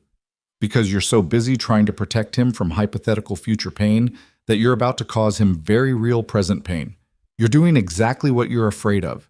You're leaving him. I'm trying to do the right thing. The right thing is staying. The right thing is fighting for this, even when it's scary. The right thing is believing that you deserve to be part of something good instead of running the moment it gets real.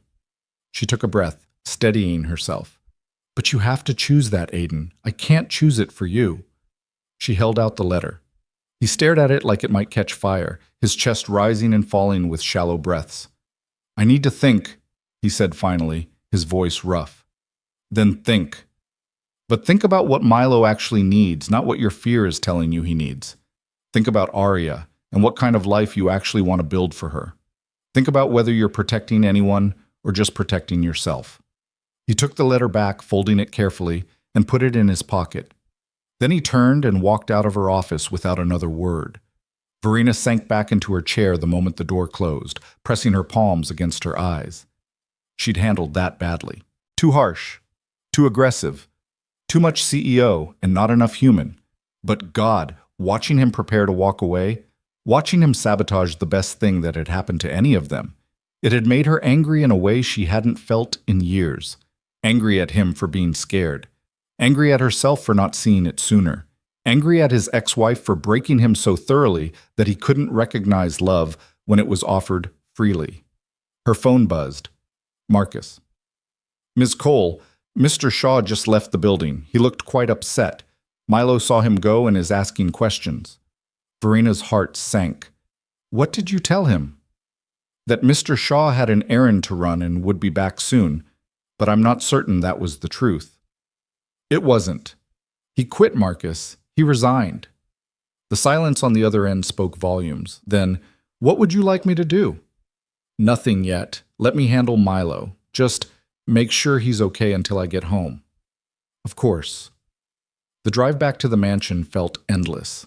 Verena's mind churned through everything Aiden had said, everything she'd said back, trying to find the moment where it all went wrong.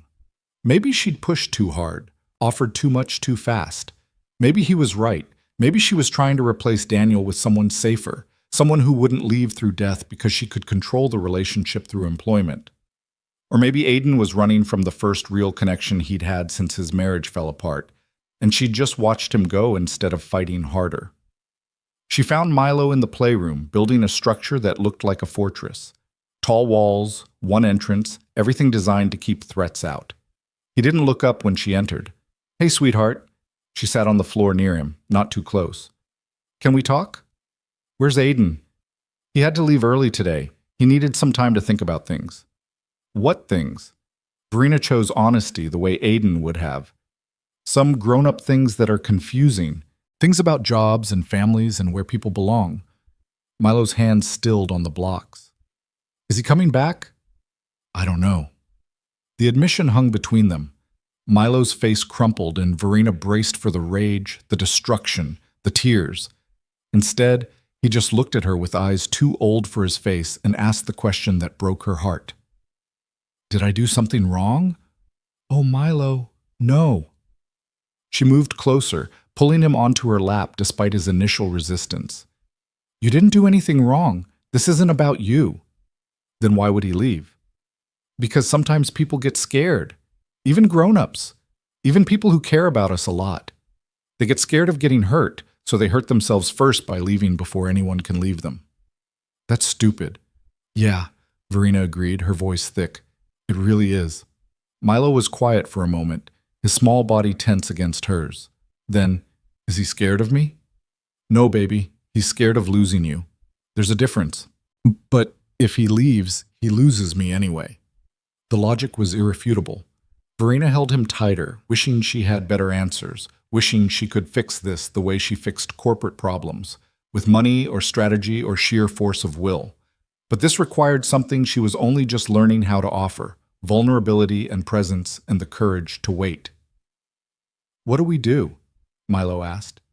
"We give him time to figure out what he really wants, and we hope that he realizes running away doesn't protect anyone. It just makes everyone lonely."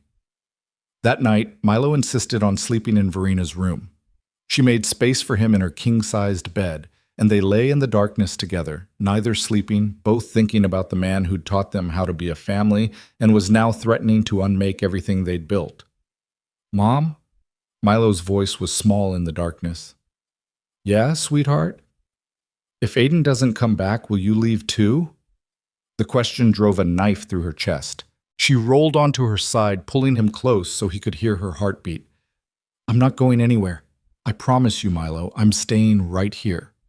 "But you can't promise nothing bad will happen." "No, I can't promise that. But I can promise that I will be here, choosing you, every single day, even when it's hard, even when I'm scared, even when everything feels like it's falling apart. I'm not leaving you." Milo nodded against her chest, and eventually his breathing evened out into sleep. But Verena lay awake for hours staring at the ceiling, replaying every conversation she'd had with Aiden, searching for the words that would have made him stay. 2 days passed with no word. Aiden didn't call, didn't text, didn't show up at the mansion. Marcus fielded questions from Milo with gentle deflections, but even he was starting to look worried. Verena threw herself into work as a distraction, taking meetings she normally would have delegated, reviewing contracts that didn't need her attention. But every few hours she'd check her phone, hoping for a message that never came. On the third day, her assistant knocked on her office door. "Miss Cole? There's someone here to see you. He doesn't have an appointment, but he says it's urgent." Her heart leaped. "Send him in." But it wasn't Aiden who walked through her door. It was an older man, probably in his late 60s, with kind eyes and Aiden's same cheekbones. "Miss Cole?" He extended a hand. "I'm Thomas Shaw, Aiden's father. I hope you don't mind me dropping by unannounced." Verena shook his hand, confused. "Of course not. Please, sit. Is everything all right? Is Aiden?" "Aiden's fine, physically." Thomas settled into the chair across from her desk. "But he's been staying with me the past few days, and I can see he's tearing himself apart over whatever happened between you two. He told you about the resignation. He told me he quit a job he loved because he was scared of screwing it up, which, if you know my son at all, is exactly what he does. He'd rather destroy something good on his own terms than wait for it to fall apart naturally." Thomas leaned forward, his expression earnest. "I came here because I needed to know something. Did you mean it? Mean what? The offer to make him part of your family, to bring Arya into your home, to give him a place that wasn't temporary. Thomas's eyes were sharp despite their kindness. Or was that something you said in the moment because it seemed like the right thing to say? Verena met his gaze steadily. I meant every word. Even though he's not Milo's father, even though he's just some guy you hired 2 months ago. He's not just some guy. He's the person who saved my son when I couldn't, who taught me how to be present again, who became family, not because of blood or obligation, but because he showed up every single day and chose to care. Her voice cracked slightly. So yes, I meant it, all of it. Thomas nodded slowly, something like approval in his expression. Aiden's first wife, Arya's mother. She left because she wanted a bigger life than what he could provide.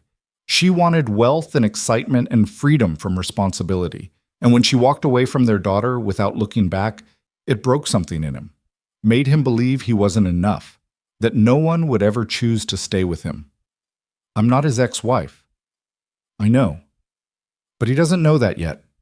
Not really. Not deep down where it matters. Thomas stood, pulling something from his pocket. He doesn't know I'm here.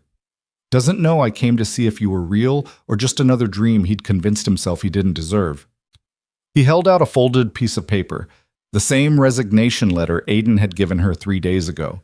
But this version was torn. Not neatly, but violently, ripped into quarters and then taped back together with shaking hands. I found this in his trash can last night, Thomas said quietly. He tore it up. Then he taped it back together. Then he tore it up again. He's been doing that for 3 days, trying to decide if he made the right choice or the worst mistake of his life. Verena took the letter carefully, feeling the weight of all that indecision. What does he want me to do? He wants you to fight for him, but he's too scared to ask, too convinced he's not worth fighting for. So he's waiting to see if you'll give up or keep trying. Thomas moved toward the door, then paused. My son is one of the best men I know. He'd give his last dollar to someone in need, sacrifice his own happiness for people he loves. But he's terrible at believing people could love him the same way. Show him he's wrong. Don't let him run. After Thomas left, Verena sat with the taped-together letter for a long time. Then she picked up her phone and made a call she should have made days ago. That evening, she drove to the address Thomas had quietly provided. A small house in a suburb 40 minutes from the city, with a neat lawn and a rusted basketball hoop in the driveway. Aiden's Honda sat in front of the garage, and through the living room window, she could see him sitting on the couch, Arya curled against his side. Verena sat in her car for 5 minutes, gathering courage. Then she walked up the path and knocked. Aiden answered the door, his eyes widening in shock. Verena, what are you... You tore up your resignation letter. He glanced back into the house, then stepped outside, closing the door behind him. My dad told you.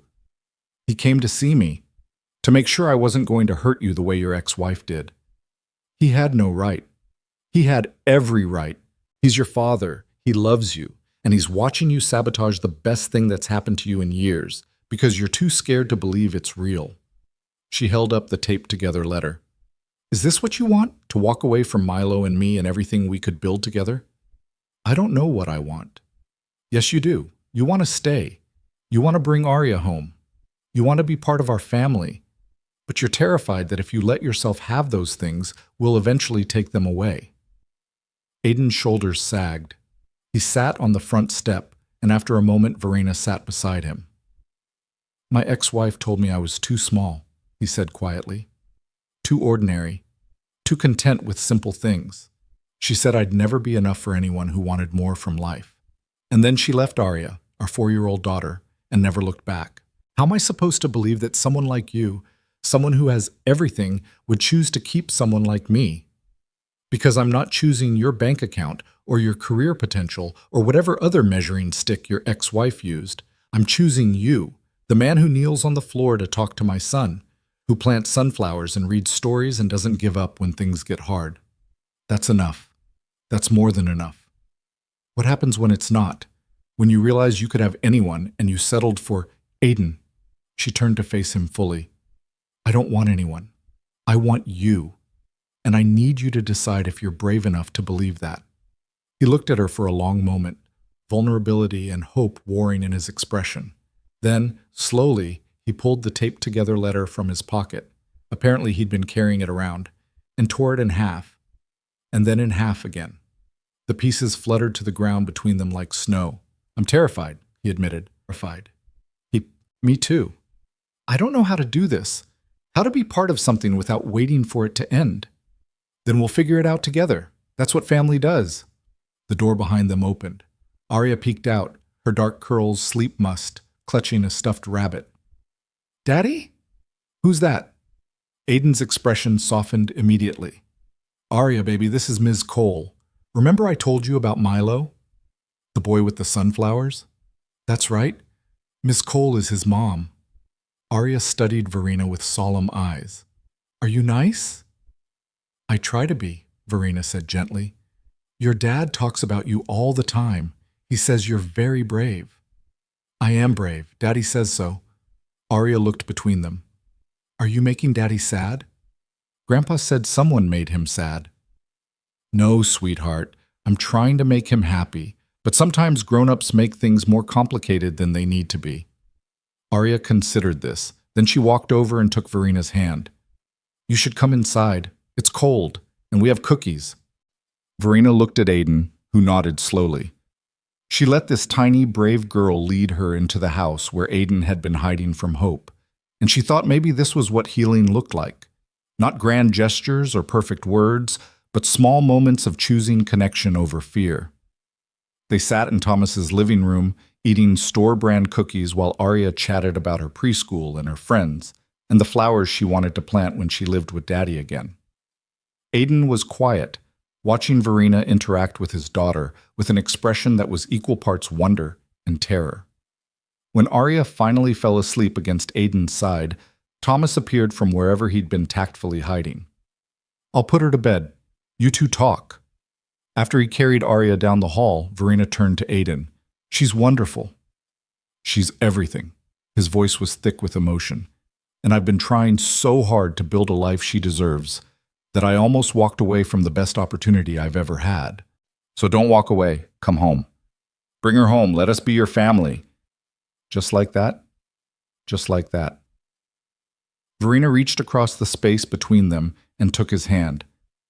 I know you're scared. I know you've been hurt. But Aiden, so have I. So has Milo. And we're all choosing to try again anyway. That's what courage is. Not the absence of fear, but doing it scared. He squeezed her hand, his thumb brushing across her knuckles. If I do this, if I bring Arya into your home and we try to make this work, I need you to promise me something. Anything.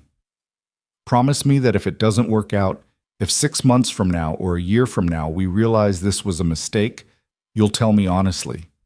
Don't let me get comfortable just to pull the rug out later. I can handle rejection. I can't handle false hope.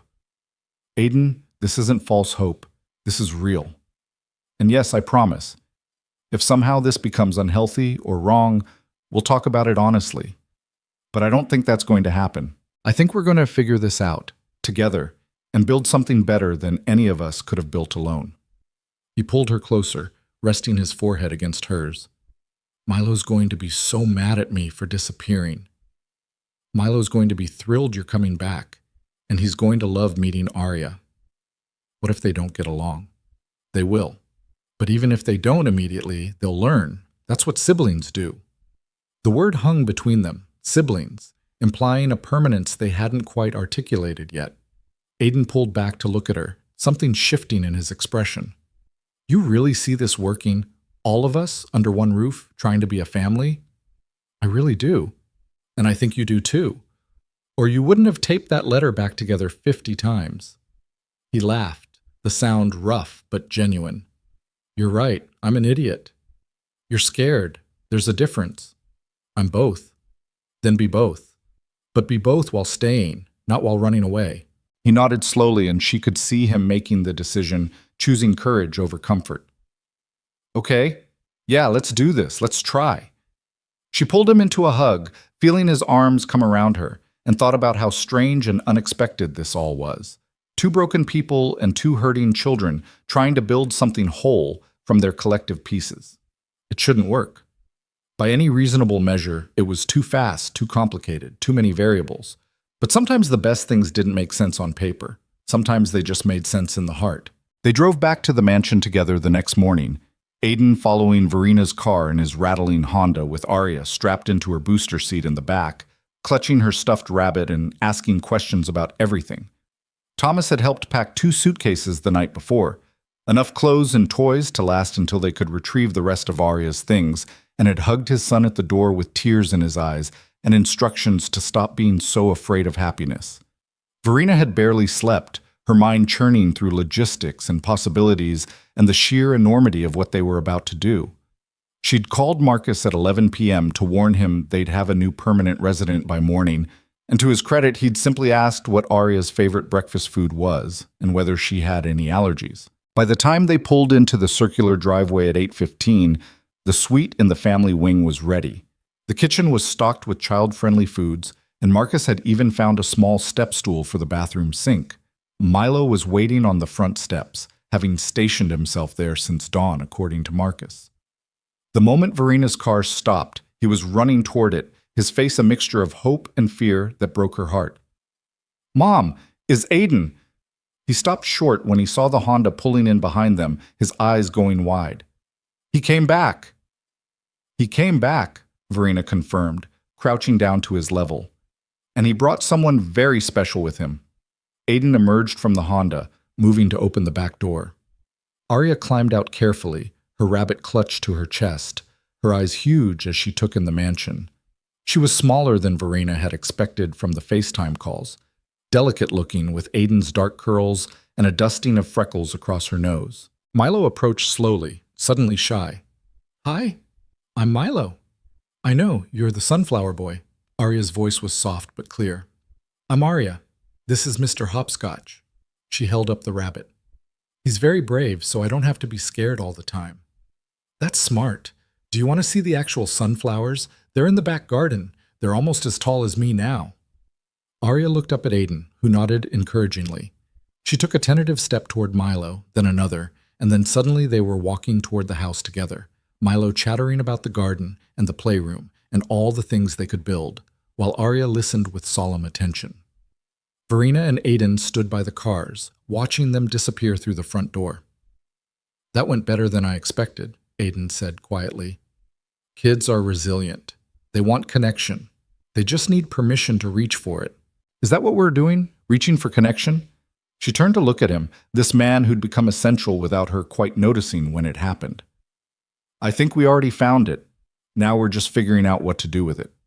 Marcus appeared in the doorway, his expression carefully neutral in the way that meant he was deeply pleased.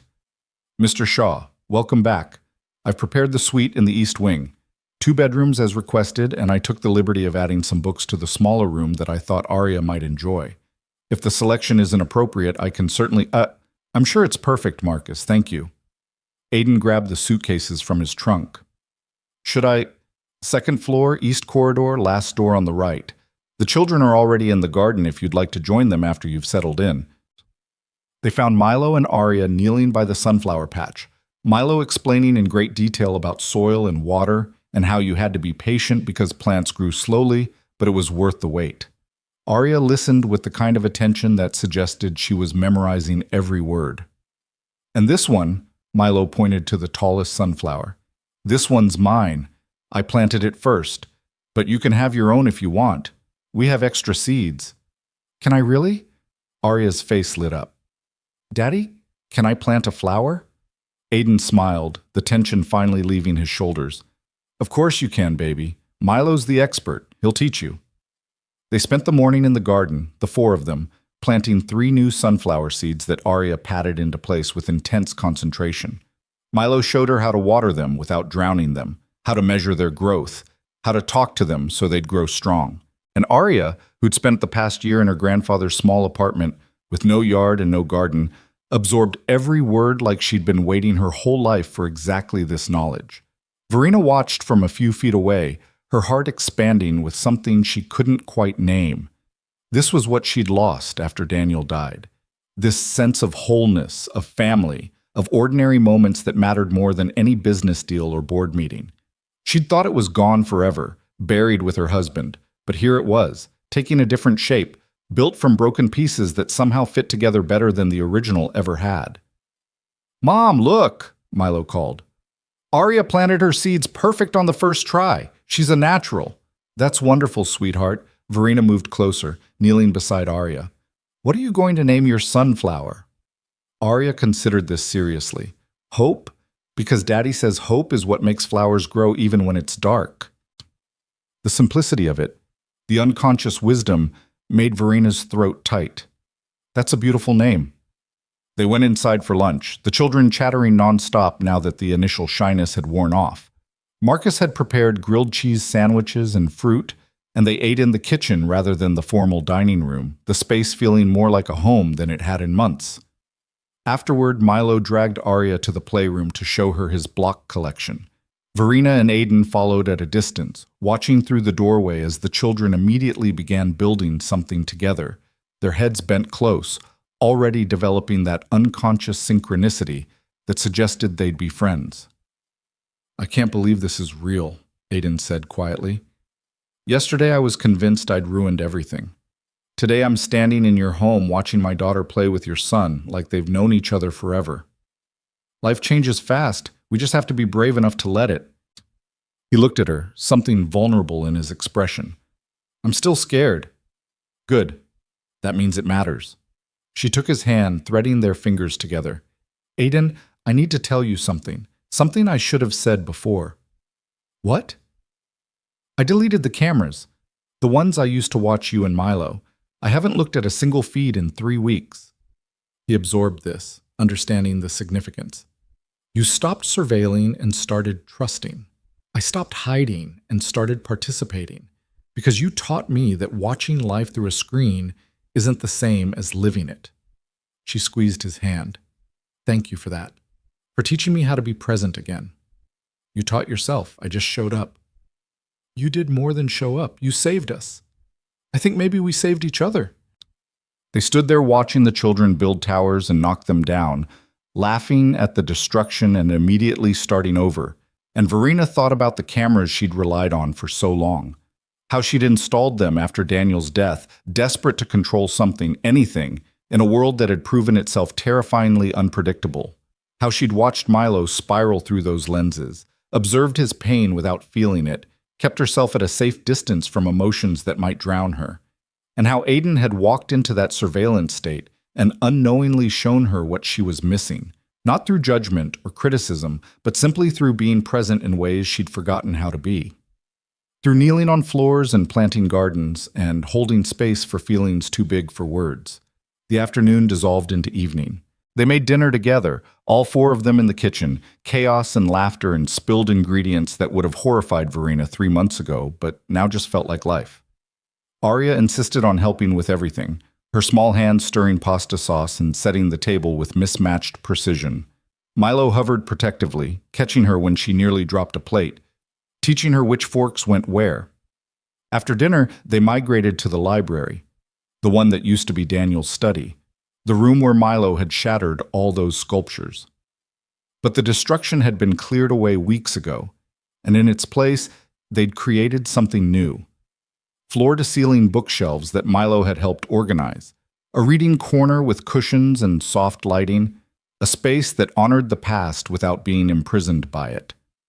Aiden settled into the reading chair with both children curled on either side of him and began reading aloud from a book about dragons and friendship. His voice was steady and warm, changing pitch for different characters, making both children giggle at his dramatic renditions. Verena sat across from them, pretending to read her own book, but mostly just watching, memorizing this moment because she knew it was important. Knew it was the kind of moment that would define the architecture of their new family. Halfway through the 3rd chapter, Arya's eyes started to droop. She fought it valiantly, jerking awake every time her head nodded forward, but eventually she lost the battle and slumped against Aiden's side, fast asleep. "Should I take her up to bed?" Aiden whispered. "Finish the chapter first," Milo said. "I want to know what happens."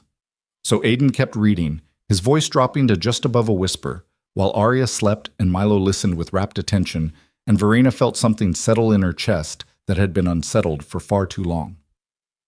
When the chapter ended, Aiden carried Arya upstairs to their new suite. Milo followed, wanting to see her room, and Verena trailed behind, watching as Aiden tucked his daughter into the bed that Marcus had made up with soft blue sheets. Arya stirred slightly, reaching for her rabbit, and Aiden placed it gently in her arms before kissing her forehead. "Love you, baby girl," he murmured. "Love you, Daddy," she mumbled, already drifting back to sleep. They stepped into the hallway, pulling the door mostly closed, and found Milo watching with an expression Verena couldn't quite read. "What is it, sweetheart?" she asked. "Nothing. I just—" He looked at Aiden. "I'm glad you came back. I thought you were gone forever." "I know, and I'm sorry I scared you. That wasn't fair." Aiden crouched down to Milo's level. "But I need you to understand something. I'm not going anywhere. This is my home now. You and your mom and Arya, you're my family. And family doesn't leave just because things get hard or scary." "You promise?" "I promise." Milo studied him for a long moment, then threw his arms around Aiden's neck in a fierce hug. "Okay, I believe you." Verena's vision blurred with tears as she watched them, this man and her son, healing each other in ways neither of them quite understood yet. When they finally pulled apart, Milo turned to her with a shy smile. "Can Aiden read me a story too? In my room?" "Of course he can. Go pick out a book." Milo ran off down the hall, and Aiden stood meeting Verena's eyes. "This is really happening, isn't it? We're really doing this. We're really doing this. I don't know how to be part of a family like this. I've never... With my ex-wife, it was always conditional, always dependent on what I could provide or achieve. This feels different. Like I could fail every expectation, and you'd still want me here." "That's because love isn't about meeting expectations. It's about showing up imperfectly and being accepted anyway." She stepped closer, reaching up to cup his face. "You belong here, Aiden, not because of what you do for Milo or how well you perform your duties. You belong here because you're you, and we want you." He kissed her then, soft and tentative, a question more than a statement. She answered by kissing him back, her hands sliding into his hair, feeling 3 months of tension and fear and hope condensing into this single moment of connection. When they pulled apart, both breathing hard, Aiden rested his forehead against hers. "I'm still terrified." "Me too, but let's be terrified together." "Deal," Milo's voice called from his bedroom, impatient and excited.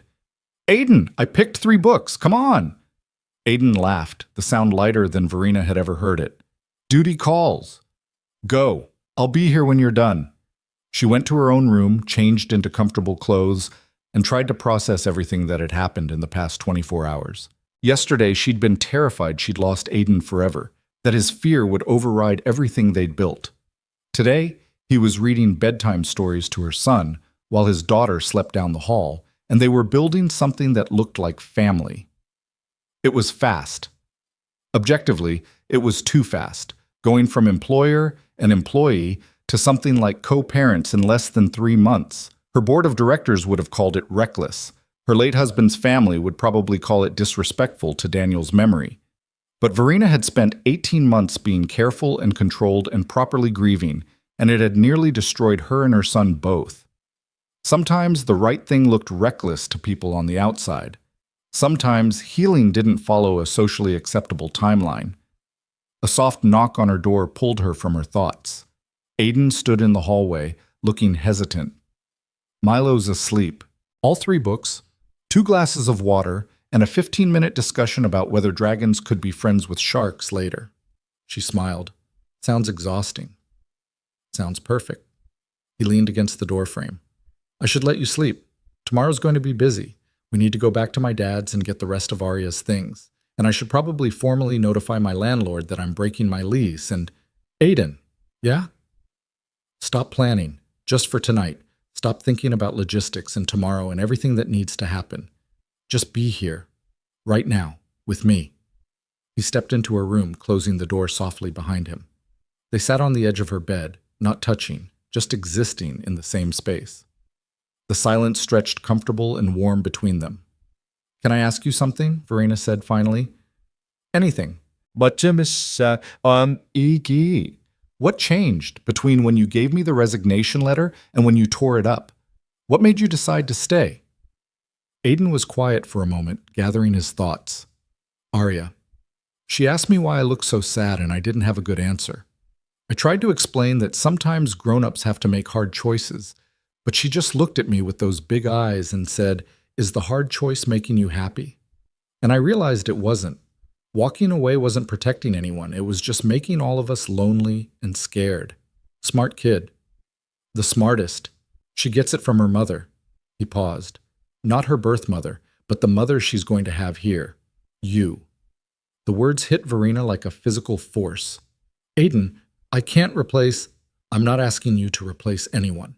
I'm asking if you're willing to help me raise her. To be a mother figure in her life the way I'm trying to be a father figure in Milo's. Not replacing Daniel, just adding to the family in a way that makes all of us more whole. Verena's hands shook slightly. I barely know how to mother my own child. How am I supposed to help raise yours? The same way I learned, by showing up and trying and failing and trying again, by loving imperfectly but consistently. He took her hand. We don't have to have all the answers right now. We just have to be willing to figure them out together. What if I mess it up? Then we'll fix it. That's what families do. They mess up and they fix it and they keep going. She leaned against his shoulder, letting herself take comfort in his solid presence. This is insane. You know that, right? A billionaire CEO and a single dad and 2 traumatized kids trying to build a family from scratch. This shouldn't work. Maybe it shouldn't, but it is. He kissed the top of her head. And I'm choosing to believe that sometimes the best things are the ones that don't make sense on paper. They talked for hours, curled up on her bed, mapping out possibilities and potential problems and everything in between. They discussed logistics, officially changing Aiden's employment status from nanny to something more like family manager, setting up college funds for both children, figuring out custody arrangements with Arya's grandfather who would want to remain involved.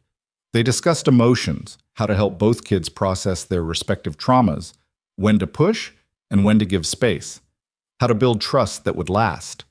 And somewhere in those conversations, between practical planning and vulnerable admissions, something shifted. The fear didn't disappear, but it became manageable, shared. A weight they could carry together instead of crushing them separately. The weeks that followed fell into a rhythm that felt both chaotic and right. Arya adjusted to the mansion with surprising ease, her natural resilience shining through as she explored every room, made friends with Marcus, and declared the garden her favorite place in the whole world. She and Milo became inseparable, building elaborate structures, creating elaborate games, occasionally fighting the way siblings do, but always making up before bedtime. Verena restructured her work schedule, setting hard boundaries about evenings and weekends. Her board grumbled about her reduced availability, but her performance hadn't suffered. If anything, she was sharper and more focused during the hours she did work, no longer drowning in grief-fueled workaholic tendencies. She made it home for dinner most nights, helped with homework, read bedtime stories, showed up for soccer practice and dance recitals, and all the mundane, beautiful moments that comprised family life. Aiden officially became family manager, a deliberately vague title that encompassed everything from childcare to household oversight to being Verena's partner in all the ways that mattered. They hired an additional staff member to handle cleaning and cooking during the day, freeing Aiden to focus on the children and the increasingly complex logistics of managing a household with 2 working adults and 2 active kids. Marcus, witnessing the transformation, pulled Verena aside one evening with tears in his eyes. I've worked for your family for 20 years, he said quietly, and I've never seen this house feel like a home until now. 3 months after Arya arrived, Verena did something she'd been avoiding since Daniel's death. She packed up his clothes, his personal effects, everything that had been preserved like a museum exhibit. Not to erase him, his photos still lined the hallways, his favorite books remained on the library shelves, but to make space for life to continue. She donated his clothes to charity, gave his watches to be held in trust for Milo when he was older, released the grip she'd had on physical objects, as if holding them tightly enough could bring him back. Aiden found her in their bedroom. It was their bedroom now, though that transition had happened gradually, night by night, until it felt natural for him to sleep beside her instead of down the hall. She was folding Daniel's favorite sweater, the one she'd been unable to part with, tears streaming down her face. "You don't have to do this all at once," Aiden said gently, sitting beside her. "Yes, I do.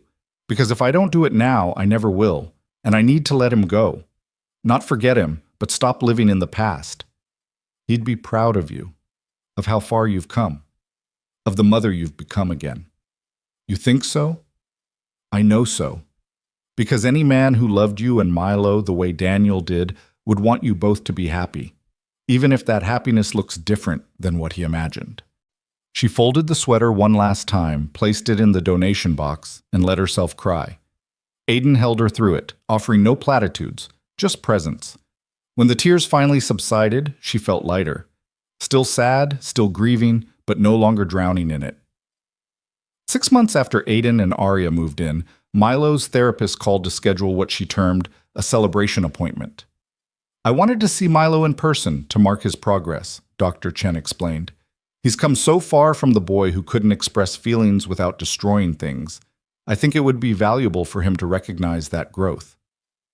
During the appointment, which Verena attended at Dr. Chen's invitation, Milo sat on the familiar couch in the familiar office and talked about his life with a confidence that would have been unthinkable a year ago. "I still miss my dad," he said when Dr. Chen asked how he was feeling. "I think about him a lot, but it doesn't hurt the same way anymore. It's more like he's part of me, but he's not the only part. Does that make sense?" "Perfect sense," Dr. Chen said. "What changed?" Milo thought about it seriously. "I have more people now. I have Mom, and she's actually around now. And I have Aiden, who teaches me stuff and listens when I'm upset. And I have Arya, who's like a sister. And I think when you have more people, the missing someone hurt gets smaller because you're not so lonely anymore." After the session, Dr. Chen pulled Verena aside. "Whatever you're doing, keep doing it. That child has healed more in 6 months than I thought possible. You should be very proud." Verena was proud. But more than that, she was grateful. Grateful for Aiden's intervention, for Milo's resilience, for the strange series of circumstances that had brought them all together. One Saturday afternoon in early autumn, they all went to the garden to check on the sunflowers. The original ones that Milo had planted had grown tall and strong, their faces turned toward the sun, their seeds beginning to form. Arya's flower, Hope, had grown fastest, already towering over the others despite being planted months later. "Look how big they are," Arya marveled. "We grew these from tiny seeds." "That's how growth works," Aiden said, pulling her close. "Slow and patient, but worth the wait." Milo knelt by his original flower, running his hand along the stalk. "This one's special. This is the first one I planted with you, Aiden, before Arya came, before everything got better." "Should we save the seeds?" Verena asked. "Plant them again next year?" "Yeah, and we can plant even more. Make the whole garden full of sunflowers." Milo looked up at all of them, his mother, Aiden, Arya, and smiled that unguarded smile that still made Verena's heart ache with joy. "This can be our family tradition. Every year we plant more sunflowers and watch them grow." That evening, after the children were in bed, Verena and Aiden sat in the library with glasses of wine, comfortable in the silence that had become their default. "I've been thinking about something," Aiden said eventually. "What's that?" "We should make this official, not just employment and cohabitation, but actual family. I want to adopt Milo, and I want you to adopt Arya. Make us legally what we already are in practice." Verena's breath caught. "Are you serious?" "Completely serious. These kids, they've already bonded as siblings. We've already bonded as partners, as co-parents. Why not make it permanent? Give all of us the security of knowing this isn't temporary. This isn't dependent on employment contracts or living arrangements. This is forever." "Aiden, that's huge. That's marriage-level commitment without the marriage." "Then maybe we should talk about that too." He set down his wine glass, turning to face her fully. "I love you, Verena. I've been in love with you for months, probably since that night you came home early and we made cookies with Milo and I saw you choosing to be present. I didn't say anything because it felt too fast, too complicated. But loving you isn't complicated. It's the simplest thing I've ever done. Tears pricked her eyes. I love you too. I think I started falling for you when I watched you through those cameras, seeing how patient you were with Milo, how you never gave up on him. And then when I stopped watching and started participating, I fell even harder. Because you didn't just save my son. You saved me. So what do you say? Should we make this official? Get married? Adopt each other's kids? Become the weird blended family we've already been pretending to be? She laughed through her tears. Yes. God, yes. Let's do all of it. He kissed her then, deep and sure, and Verena felt the last pieces of her broken heart knit together. Not perfectly. The scars from Daniel's death would always be there, part of her story, part of what had shaped her. But whole enough to love again, brave enough to build something new. They told the children the next morning over pancakes. Arya's specialty now, she insisted on helping every time. Both kids processed the news with the beautiful simplicity of the young. So Aiden would be my dad? Like, my actual dad? Milo asked. If you want that, Aiden said carefully, your dad, Daniel, will always be your father, the one who was there first, the one you remember. I can't replace him, but I'd like to be your dad too, if you'll have me. Milo looked at Verena, seeking permission. She nodded, tears already streaming down her face. Okay, Milo said, his voice small but certain. Yeah, I want that. And Mom would be my mom? Arya looked between them. My real mom? I would love that more than anything, Verena said, pulling Arya onto her lap. If you want me to be. I do want that, 'cause you already act like my mom. You help with my homework and you tuck me in and you make sure I eat vegetables even when I don't want to, Arya giggled. And you love me even when I'm grumpy, especially when you're grumpy. They spent the rest of the day in the garden, planting more sunflower seeds for next year's crop, talking about wedding plans and adoption paperwork, and all the mundane details that comprised building a life together. Marcus appeared at one point with champagne for the adults and sparkling cider for the children, and they toasted to new beginnings. The legal processes took months, background checks and home studies and endless paperwork that made Verena grateful for her lawyers. They married in the garden in early spring, a small ceremony with just family and close friends, the children serving as both flower girl and ring bearer. Milo gave Verena away with solemn pride, and Arya clung to Aiden's hand throughout the ceremony, her face split in a grin that never wavered. The adoptions were finalized that summer, both on the same day by design.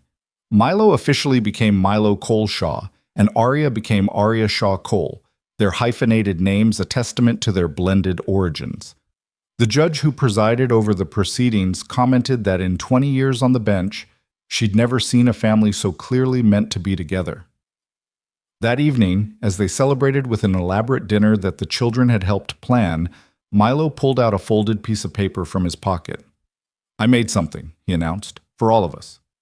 He unfolded the paper, revealing a drawing that was more sophisticated than his early stick figures, but still charmingly childlike. 4 people standing in front of a house, surrounded by enormous sunflowers. Labels identified each figure: Mom, Dad, Milo, Arya. Look, Milo pointed to each figure in turn. It's our family, all of us, together. Verena's vision blurred as she studied the drawing. Not just the figures, but the details. The house that was clearly their mansion, the garden in the background, the sun shining overhead. But most importantly, the way all 4 figures held hands in an unbroken chain. It's perfect, she whispered. Can we frame it? It's just a drawing, Mom. It's not just a drawing, it's proof. Proof that families don't have to look a certain way to be real. That love can rebuild what loss tried to destroy. That sometimes the best things come from the broken pieces we thought could never be whole again. Aiden wrapped his arm around her shoulders, pulling her close while the children examined the drawing, debating where it should be hung. You know what the best part is? He murmured in her ear. What? This time next year, we'll look at this drawing and think about how young we all were. How much we've still grown since then. Because this isn't the end of the story. It's just the beginning. He was right, Verena realized. They weren't finished healing or growing or learning how to be a family. They'd probably make mistakes, have conflicts, struggle through hard times. But they'd do it together, with patience and love, and the kind of commitment that didn't run when things got difficult. She looked at her family, her husband, her son, her daughter, and felt a peace she hadn't known was possible. The cameras were long gone, deleted and forgotten, replaced by actual presence and participation. The walls she'd built around her grief had been dismantled brick by brick, revealing the woman underneath who was capable of loving again. And the man who'd started as a stranger, hired to care for her son when she couldn't, had become the center of everything that mattered. That night, after the children were asleep and the celebration had wound down, Verena stood in the garden alone, looking at the sunflowers silhouetted against the twilight sky. She thought about the morning Aiden had first arrived, how desperate and hopeless she'd been, how certain that nothing would ever be right again. She thought about the cameras she'd installed, the surveillance she'd relied on, the way she'd tried to control every variable while missing the most important truth, that healing required presence, not observation, that love required risk, not safety, that family was something you built through showing up, not something you could manufacture through perfect planning. Behind her, the house glowed with warm light, and through the windows she could see Aiden moving through rooms, checking locks, turning off lights, performing the small rituals of home. Her home. Their home. "Thank you," she whispered to the stars, to Daniel's memory, to whatever force had brought Aiden Shaw into their lives at exactly the moment they needed him most. The sunflowers rustled in the evening breeze, and Verena smiled. For the first time since losing her husband, she wasn't watching life through a screen. She was living it, messy and imperfect and absolutely real. And it was more beautiful than anything she could have planned. She turned and walked back toward the house, toward the light, toward her family waiting inside. The cameras were gone. The walls were down. And in their place was something infinitely better. Love, chosen daily. Family, built from broken pieces. Hope, growing tall like sunflowers, reaching for the sun. And it was enough. More than enough. It was everything.